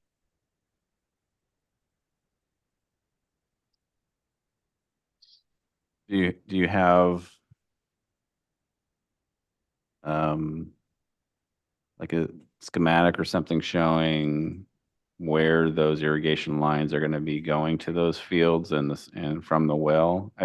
I raise that issue because many times when in the past, when we've looked at irrigated pasture, it's a point in time and the landowner, you know, if we don't look at the infrastructure to support it, there's no assurance that it's going to be continued to be in irrigated pasture in the future. And so it sounds like obviously there's intent, but it's sort of like providing a, purchase order or something for planting vineyards. If you've got a irrigation plan that shows the location of that infrastructure and the well that's serving that, I think that would go a long way to demonstrate that that's going to happen because it's not currently completed. Okay, yeah, I didn't even think to ask for a Pacific Ag irrigation plan, but I will ask the owner if they have something like that. I know when Steve and I were on site, they were putting in the irrigation in that big field, so I would imagine they have some sort of mapping. I didn't think to ask for that.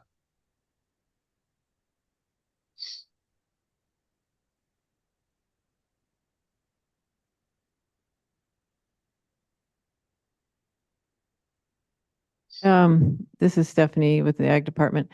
I wanted to go back to that thread we talked about with the orchard grass. So that would be what that larger field is in the center, correct? That was my understanding. Okay. That is my understanding based on a text from the owner yesterday. Okay. It's not shown on here because I wasn't sure at the time and didn't understand the concern with alfalfa and wasn't sure what they were putting in. So I left it off knowing that the other was orchard grass that I've shown here under irrigated pasture. Okay. So the larger area there that shows in the center is where the orchard grass would go, correct? Additional orchard grass, yes. Yes, okay. The areas in green are depicting also orchard grass, or perhaps that's the alfalfa? No, it's my understanding that is orchard grass. Okay. And the amount of acreage in the green area now is how much again? I believe it's a little over 20 acres. Okay, so that would qualify you, and therefore, would we need, I guess, back to the committee member question, would we need Mr. Jones to clarify with the owner whether or not there is the sale of orchard grass, the non-green area? Would we need him to ask that if he's qualifying for the other pieces that are in green? And if we get that additional level of assurance about the irrigation, that it's, that it's not going to go away once seasonally.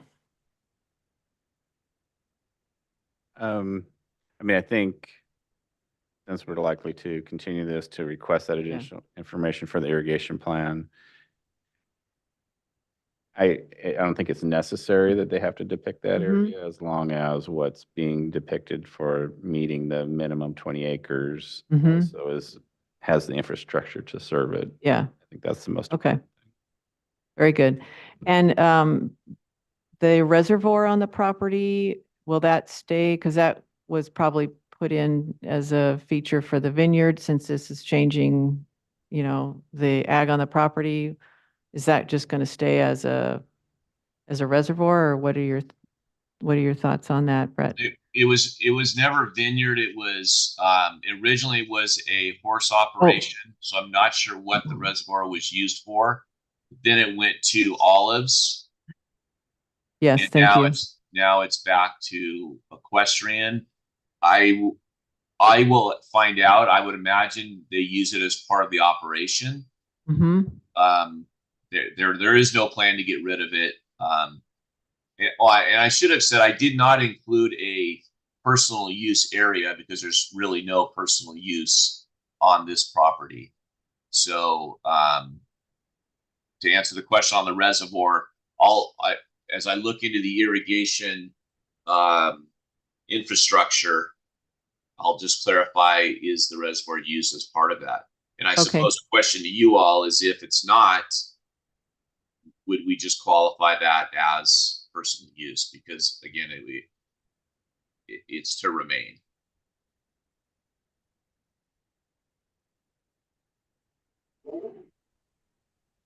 This is Steve, the planner. I'll chime in. Brett, if we could dig up whether there were any grading permits for that reservoir, that might be handy just to have for permit history. I'll check into it too. Will do.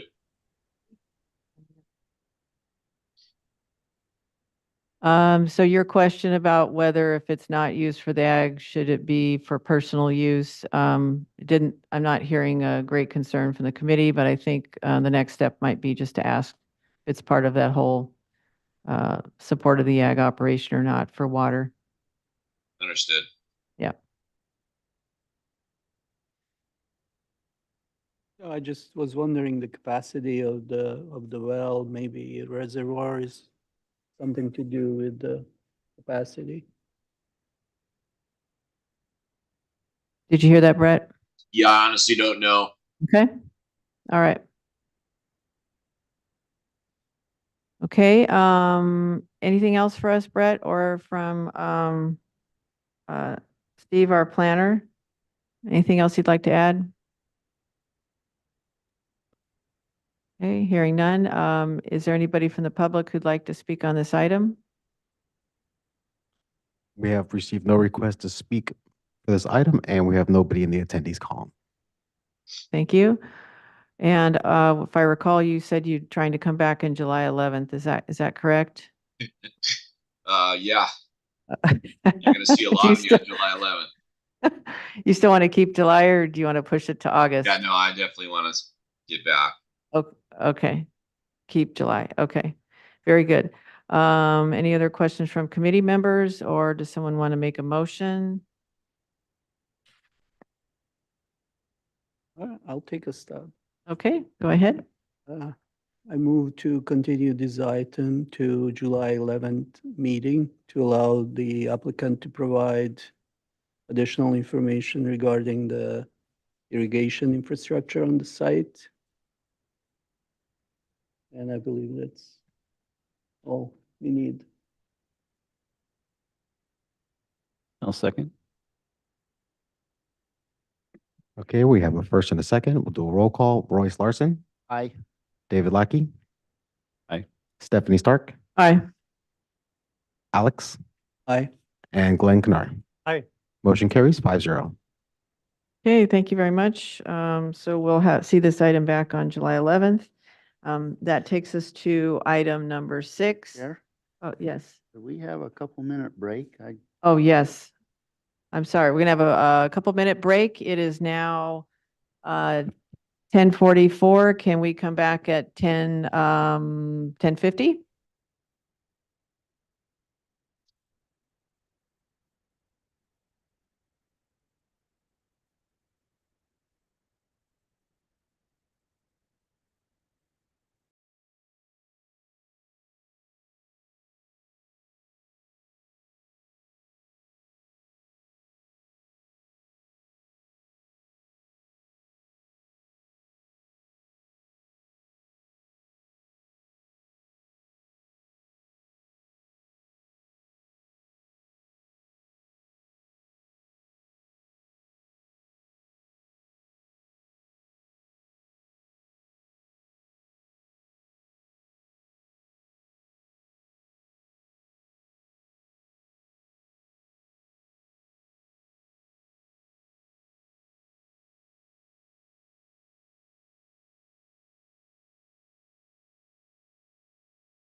Okay, we're back to the Agricultural Preserve Advisory Committee, and thank you for joining us again.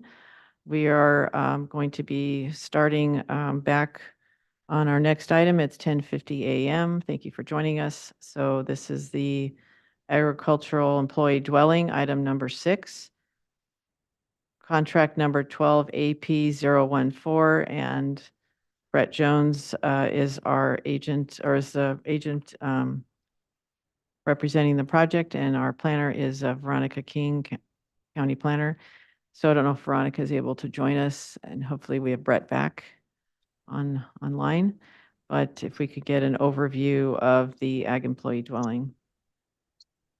Sure. Good morning again. I did meet with Veronica. It looks like she's on the other day, did a quick little site visit. So this parcel is 500 acres and was made up of 3 parcels that were split back in the 2000s, and all 3 parcels under the same ownership. There were 2 ag employee dwellings on this property, one built in the 20s, one built in the 40s, that we did a historical report. They were in disrepair, needed to be remodeled, did a historical report, and actually have demolished them recently. So we're coming in now to replace those 2 with 1 main residence and 1 ag employee dwelling that also has within it a ranch office. This parcel is primarily used for under a cattle lease, and I provided that information. A lot of the vineyard operations, some of the storage and equipment, and this is kind of the entry to all 3 parcels. This location is used for all 3 parcels. There's I think about maybe 130 acres in grape production to the north of parcel 1 on parcels 2 and 3. In the photo site plan exhibit, you'll see the well for the stock water, and then the stock waterers. I believe those are shown on the other site plan.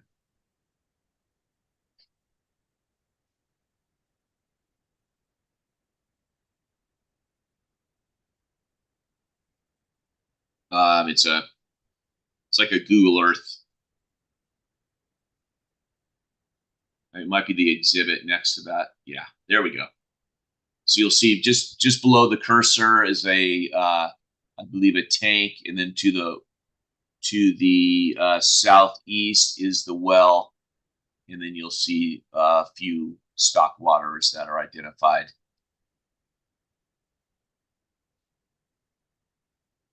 And then all the buildings are labeled with their current uses.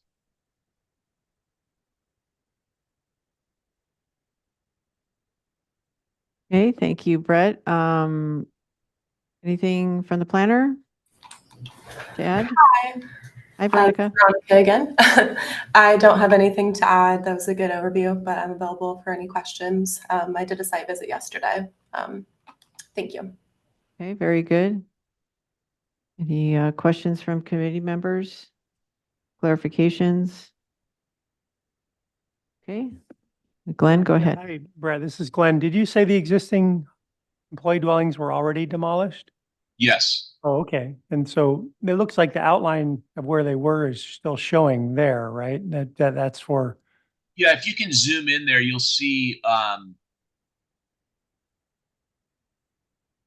Perfect. Yeah.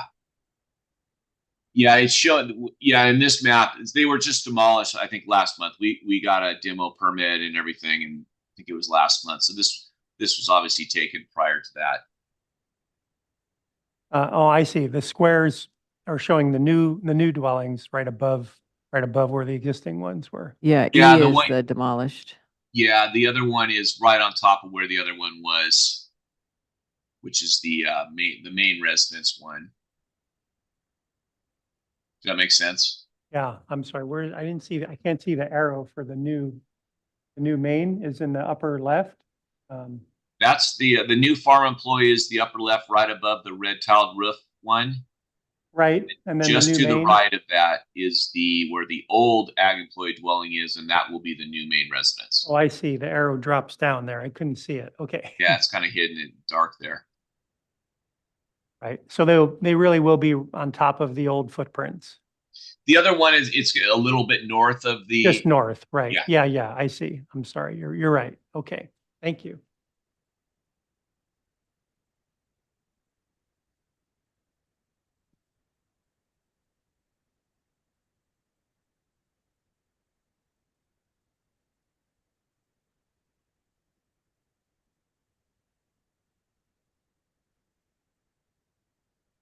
Well, okay, well, committee members are looking at the exhibits. Just wanted to open this for public comment, see if there's anybody that would like to make a comment on this project.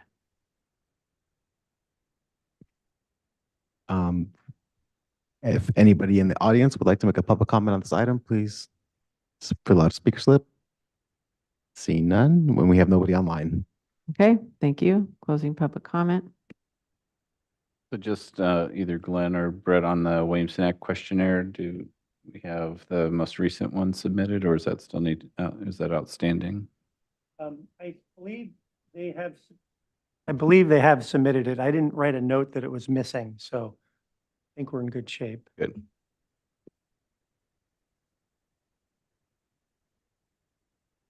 And Royce, go ahead. For, ag employee dwelling, do we need the list of duties that would attend to show the need for it? Typically, yes, if it's not included in the packet already. Did you hear that, Brett? I could not hear Royce. Okay, go ahead, Royce. Usually we need to see the list of duties for the agriculture employee, and I don't see it in our packet, so.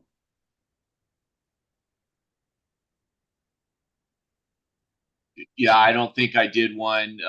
You know, I don't know what to say besides they've historically been. I know I won't even say anything. Okay, understood. Thank you. Yep.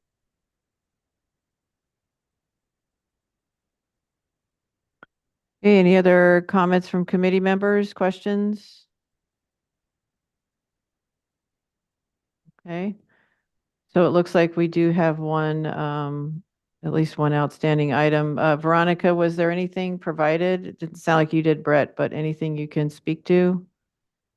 What does the person do? I don't have any information. I'm sorry to interrupt, Veronica. I did No, not go ahead. provide anything because the ag employees, the dwellings are gone. There'll be one employee. There's 1,000 acres of ag operations, and the employee will be doing numerous. They have numbers of employees that will be working on site. Obviously, the house is not there, so I can certainly provide a narrative. I was hoping we could, get approval today, and but I understand where you're going. Mm-hmm.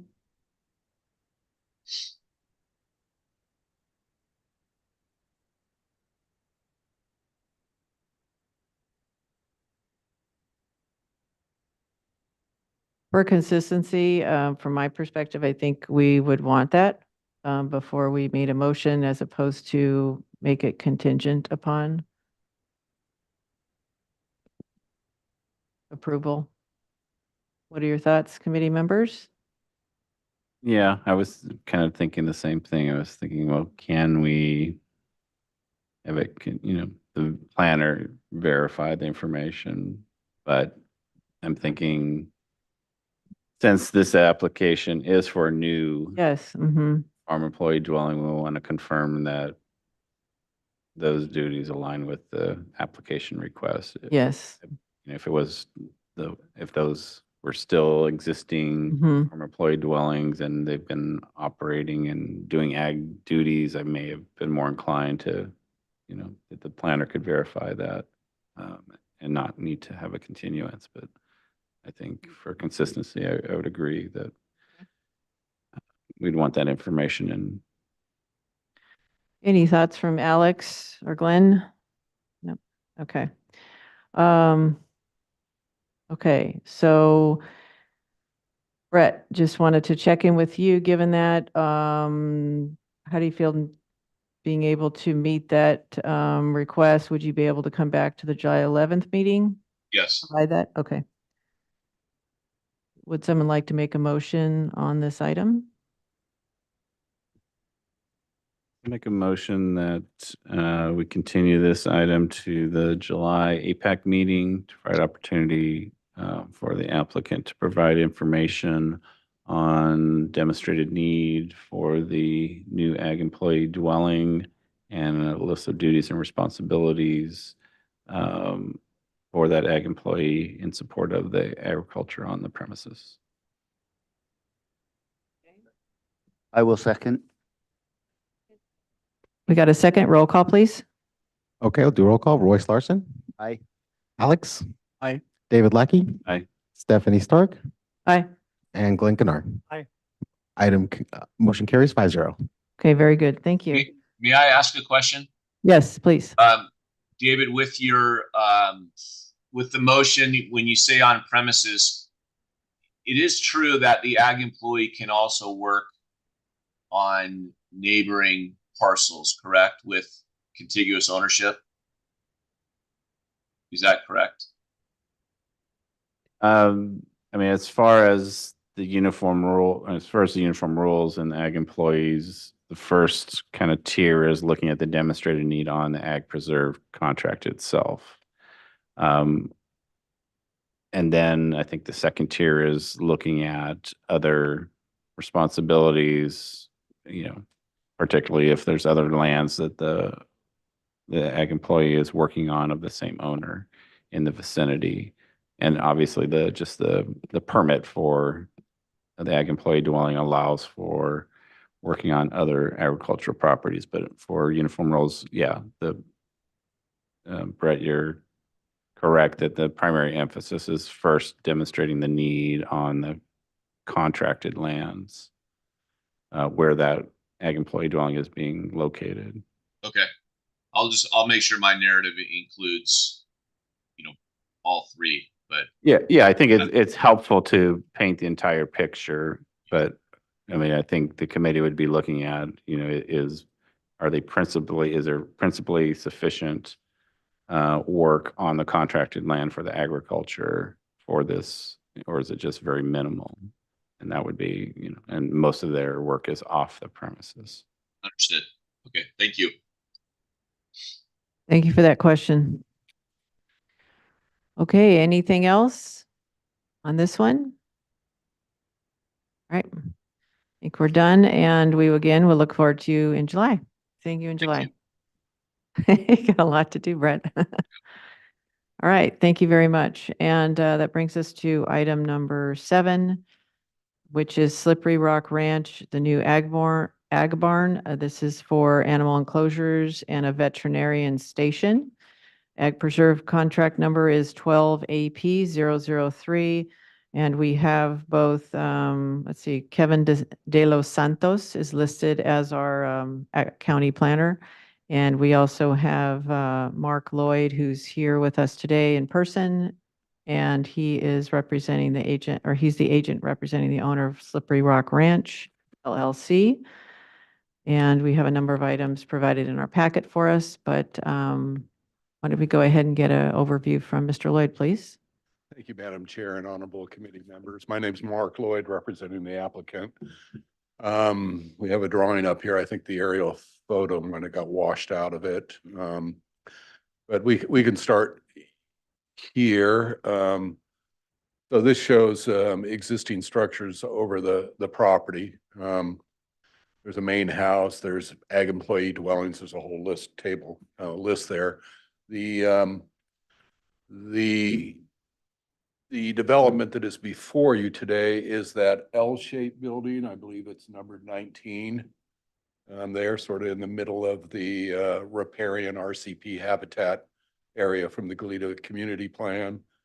So that is a 5,250 square foot concrete tilt-up garage building, workshop building for vehicle and equipment storage, repair, and ongoing tool storage, use, sharpening, all the things that go with a large avocado cultivation operation. Just to the north of that, I can't read what building number it is. I think it's 18. That is a previously approved hay barn that we are proposing to relocate. And if you can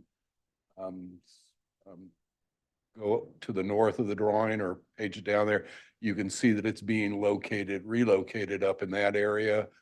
The reason it's being relocated is that we need to get access to the proposed barn area. There's also 1, 2, 3, 4, 5, 6 animal barns and related structures. 5 of those are enclosed animal barns and pens, and then they have a fenced grazing area around them.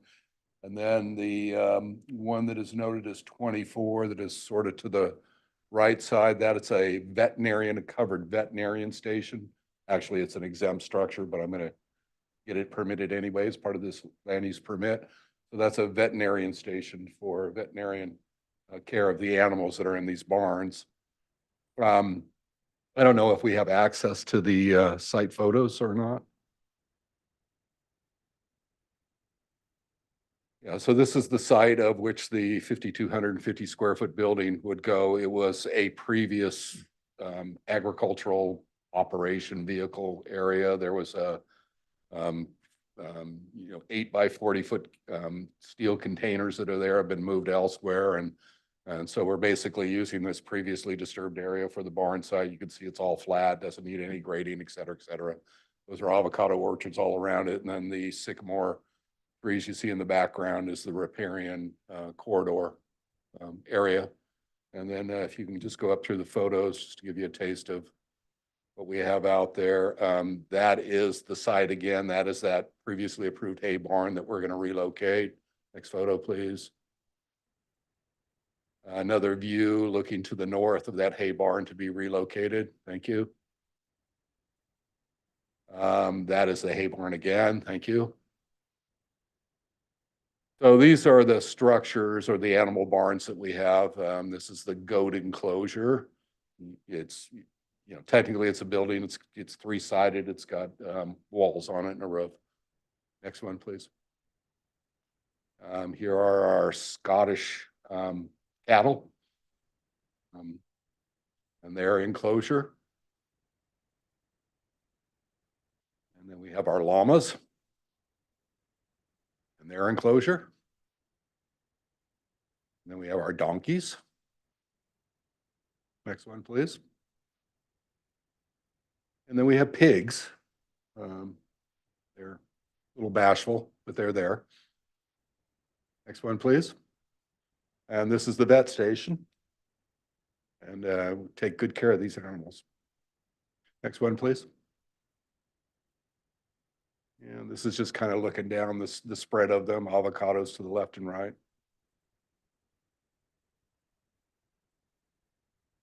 Is that the end of it? Okay.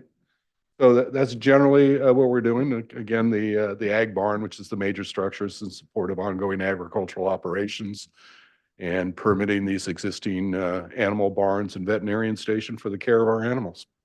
Here to answer any questions that you may have. Thank you, Mr. Lloyd. Anything you'd like to add, Kevin, as the planner? Good morning, everybody. No, that was a perfect presentation. I have nothing to add, but also available for questions. Thanks. Okay, very good. Any questions from committee members? Yes, I have one, Mr. Lloyd. How can you, I'm trying to get my head around this. How do these animals, are they commercial? How do they fit in with the avocados? Well, they're not commercially raised or marketed. They are farm animals that are kept on the property for the pleasure of the owner. They are not broad sales or breeding. They're in an agricultural element that the owner enjoys for the diversification of agriculture on the property. As you know from my past presentations, our main commercial operation is cultivation of avocados. I believe we're the largest avocado operation in the county.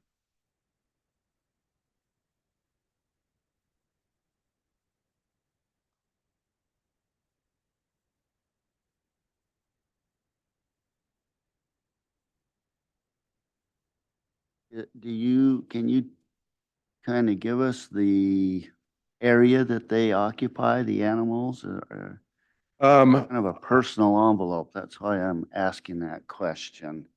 Well, you can see the area that the pastures and enclosures encompass. I'm sort of guessing, but an educated guess, I would say it's somewhere on the level of probably an acre, maybe an acre and a half.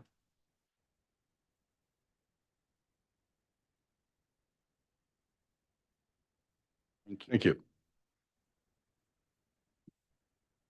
Mark, hi, I'm Glenn from the assessor's office. I didn't have a note that we were missing the questionnaire, but my boss Sergio wanted me to mention it. He didn't think we had received it. So I don't know if you know, we send out the annual questionnaire on the property. Do you know if it was sent in this year? Yes, I believe it's. You believe it was and, sent in? Okay. I have been handling those operations, but I have recently turned those over to a new manager. Okay. And my conversation with him is that he's been submitting those. I will check with him on I that. appreciate that. Thank Yeah. you. And I can check also. But Yeah, and this is our opportunity to check on that. So yes, I know that the assessor's office is wanting to make sure in these opportunities that required submittal is made. yes, thank you. I will check on that, but I believe it has been. Okay. Thank you.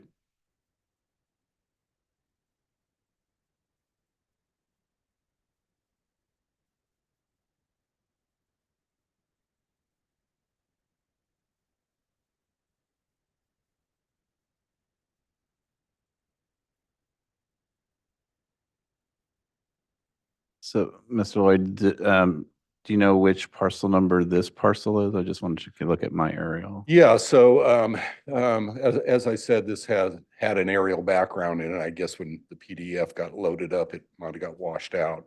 But you can see there's a cyan blue line there. That is the APN line.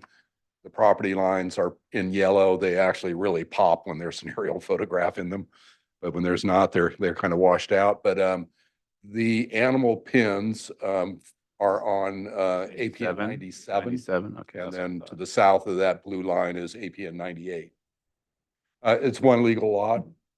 I believe that the differing assessor's parcel is due to a Goleta Water District bond measure or something like that, or a school bond measure. A little different tax rate for one parcel versus the other, but one legal lot.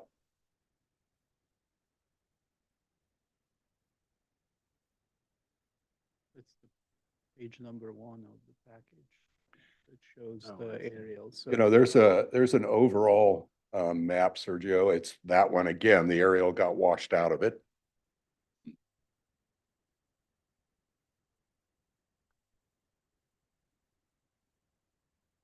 And I submitted drawings that showed all of the different ag areas and their acreage, et cetera, et cetera, et cetera. And I'm looking at an and then not aerial development photo. envelope, same one you've seen in the. Yeah. yes, you do. I didn't, I was just looking at photo map or just.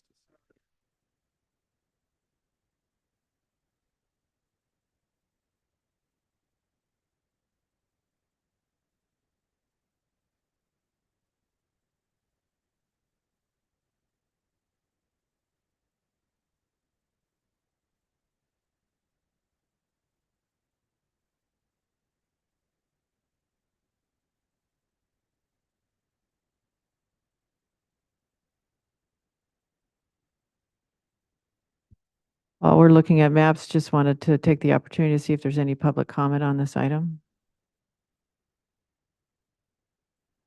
We have received no requests to speak and we have nobody in the audience. Very good, thank you. Closing public comment.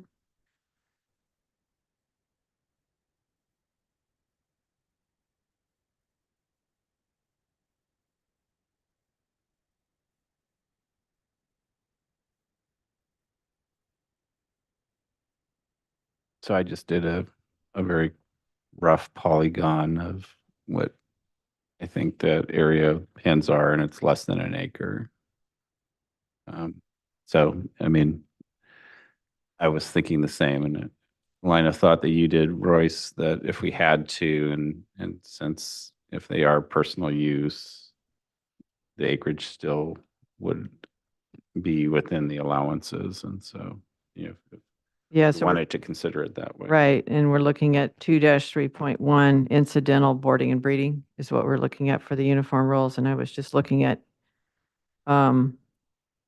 1A, 2-3.1A, only one incidental boarding and breeding facility located outside the designated building envelope is allowed on the premises for either commercial, personal, or combined commercial, personal boarding and breeding. So was there ever a building envelope designated, or that's what you're saying is you drew a size or drew a polygon in lieu of that I was just trying to get a gauge as to the Mr. size? Lloyd had said he thought it was, you know, maybe an acre, and Uh-huh. probably that would be the max. And then, you know, but I wasn't thinking of the incidental, that would be an additional way of looking at it. Mm-hmm. And maybe the preferable way of looking at it rather than just calling it personal use, because I don't believe there's not a principal dwelling on the contract, right? Or is there? There is. Oh, there is, okay. There is. Oh, I see. So you're saying there could be two ways to consider it. One would be just personal use. Right, but incidental would be allow it to be located remotely, and we would Uh-huh. have to think about that. Yeah. And it gets, as you know, the same maximum allowance as the personal envelope. Yes, so for this one, I'm just looking at the different findings. Okay. Is incidental, is that capped at a certain size? Is that also oh, here it is. I'm sorry, I misspoke. E, yes, 2 acres. So it's, would meet that finding on E, which is less than 2 acres or 3%, whichever's less. But I'm just looking at how do we interpret only one breeding facility located? Do we look at all the different, is that just one facility? I don't know how to interpret facility. Does that mean run structure or? Trying to think of a history, how the committee has looked at that. To me, it's personal use, and so they have various types of animals, but it's their whole program. So I would count it as one. Mm-hmm, okay, One kind of envelope. Yeah. yeah. And it is contiguous. And what we're looking at, Mr. Lloyd, is just that consistency with the contract, not necessarily your proposal. Indeed. Okay.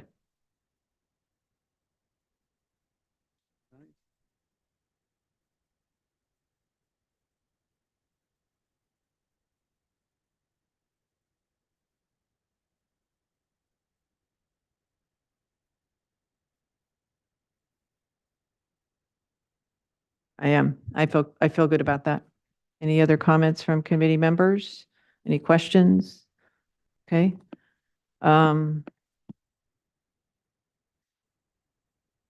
Right, we've already taken public comment. I make a motion that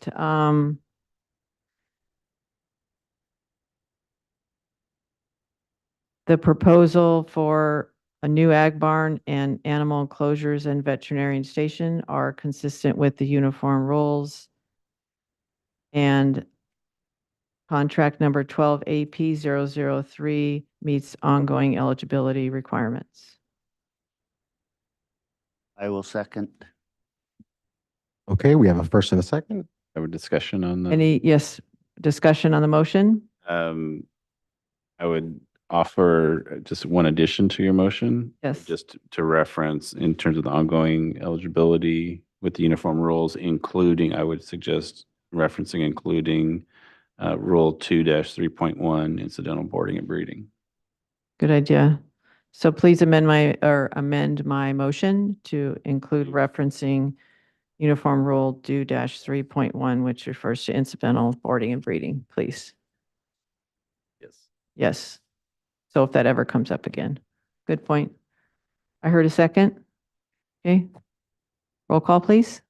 Okay, Royce Larson. Aye. Alex, David Lackey. Aye. Stephanie Stark Aye. and Glenn Kennard. Aye. Motion carries 5-0. Thank you for your Okay. skilled service. Oh, thank you. Okay, so that concludes our items. We continued number 8. And any reports of committee members? Not a report, but I have a question whenever we can. Yes, I had one report. My report is that the annual crop report from the Ag Commissioner's Office is going to be released, and we are going to be presenting to the County Board of Supervisors on Tuesday, June 18th. After that time, the report will be available for the public, and we'll have it on our website. So just wanted to let everyone know. I guess I'll do a minor report before Royce gets into his question. So just an update on the the agricultural enterprise ordinance that the committee had reviewed last fall and provided recommended uniform rule amendments to find some of those uses compatible. Planning Commission is still meeting. We met yesterday, I think our 6th meeting. The next meeting is going to be a special hearing in July. Potentially that might be the last. So just in terms of looking forward, moving to the board probably in early fall. And one of the things that I'll also have a conversation with the chair, but it's likely that and we can probably have this as a conversation for the committee too, is that we can report back on what the Planning Commission is recommending to the Board of Supervisors. It does differ from what the APAC had recommended in terms of uniform rule amendments. And I just mentioned that in terms of because Planning Commission does not give a recommendation on the uniform rule amendments.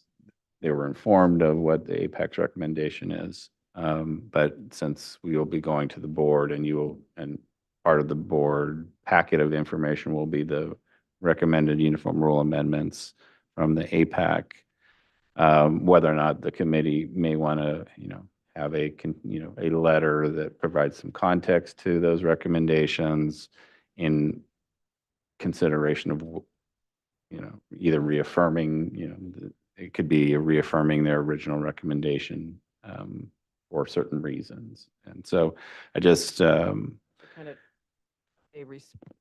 of put that in context of why because it didn't line up with what our recommendation was.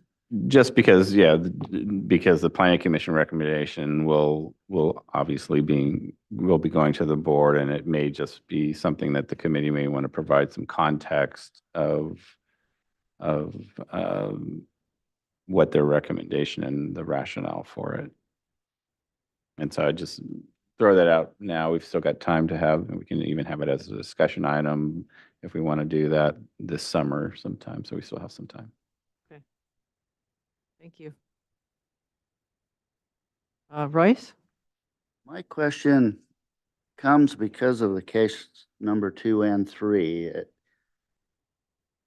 And it's a cattle ranch, but there's like 4 of these 16-inch wells on there, obviously for irrigation for ag. And I'm thinking of SGMA, the Sustainable Groundwater Act. The law is kind of a new law on pumping and stuff. When we consider that, do we need to think about, could he be pumping water to somewhere else across the road to the vineyards or anything like that? Is that of concern, or do we just say what he said, he's not going to use them and nothing else to it?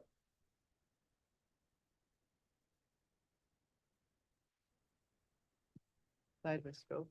Yeah, I mean, I think in the purest form, we're looking at the secure water source or the ag that supports their contract. If, I think it's more of a land use issue if they were selling water or something or doing, that happens sometimes where people are, have a well and they're trucking it off and they're selling water, that's a land use issue that needs to be addressed separately. I think, but it's interesting. Yeah, I don't know. I think this is probably outside the San Ynez basins that are part of the ground that they're doing the groundwater management plans for. I don't think it's part of San Antonio Basin, but I think if it was in one of those basins, they would probably look at, they're trying to make an accounting of all the wells and extractions and getting data on those. Sounds like these may never have been put into production. Hopefully, they were drilled, and maybe it just isn't good. They would just monitor it or something of that nature. Yeah, I think your original question, I think it would probably be a land use issue outside of the uniform.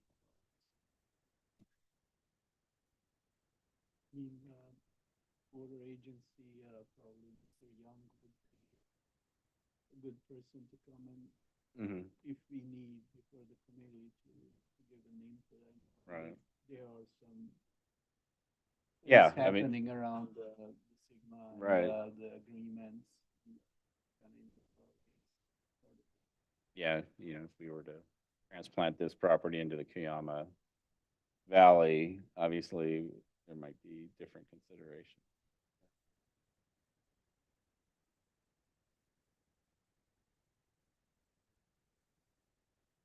And then for Glenn, while we do enjoy having you here, just a curiosity. So, I know the tax rolls are closing probably here soon, right? Yes, so In that's why terms- Sergio wanted me here. He got busy with some other things. Right. He asked me just yesterday. Oh, if I could okay. join. He was planning to be here, I think, and then. I Right. don't know. Is that your question? Well, as part of that one, do we anticipate Sergio being back? Because I think part of, Yes. because of the crunch at the end of the year, we knew he was really busy. And then the second part of that question with the close of the tax rolls, and the sort of the production of the 2024 assessor's report on the ag contract that we always get from the assessors. I think we generally get it towards the end of summer. Is that kind of what you guys I think it should happen likely? at the same time. Yeah. He works with our IT department. He's pretty consistent. Right. Staying on schedule. I don't foresee anything. Okay, yeah. But yeah, he'll be back. He knows that 3 in a row meetings is a lot for him. He'll be back. Well, he owes you a lunch. Any more questions or reports? I did have a question for Jonathan. So past meetings, they've been streamed live on YouTube and today's wasn't? Oh, it was. Okay. I was just looking because when we had the other, I guess it was, maybe it was just when they had the other CSB TV 20 going and I was thinking that it wasn't being recorded. Maybe it did. Oh, I see.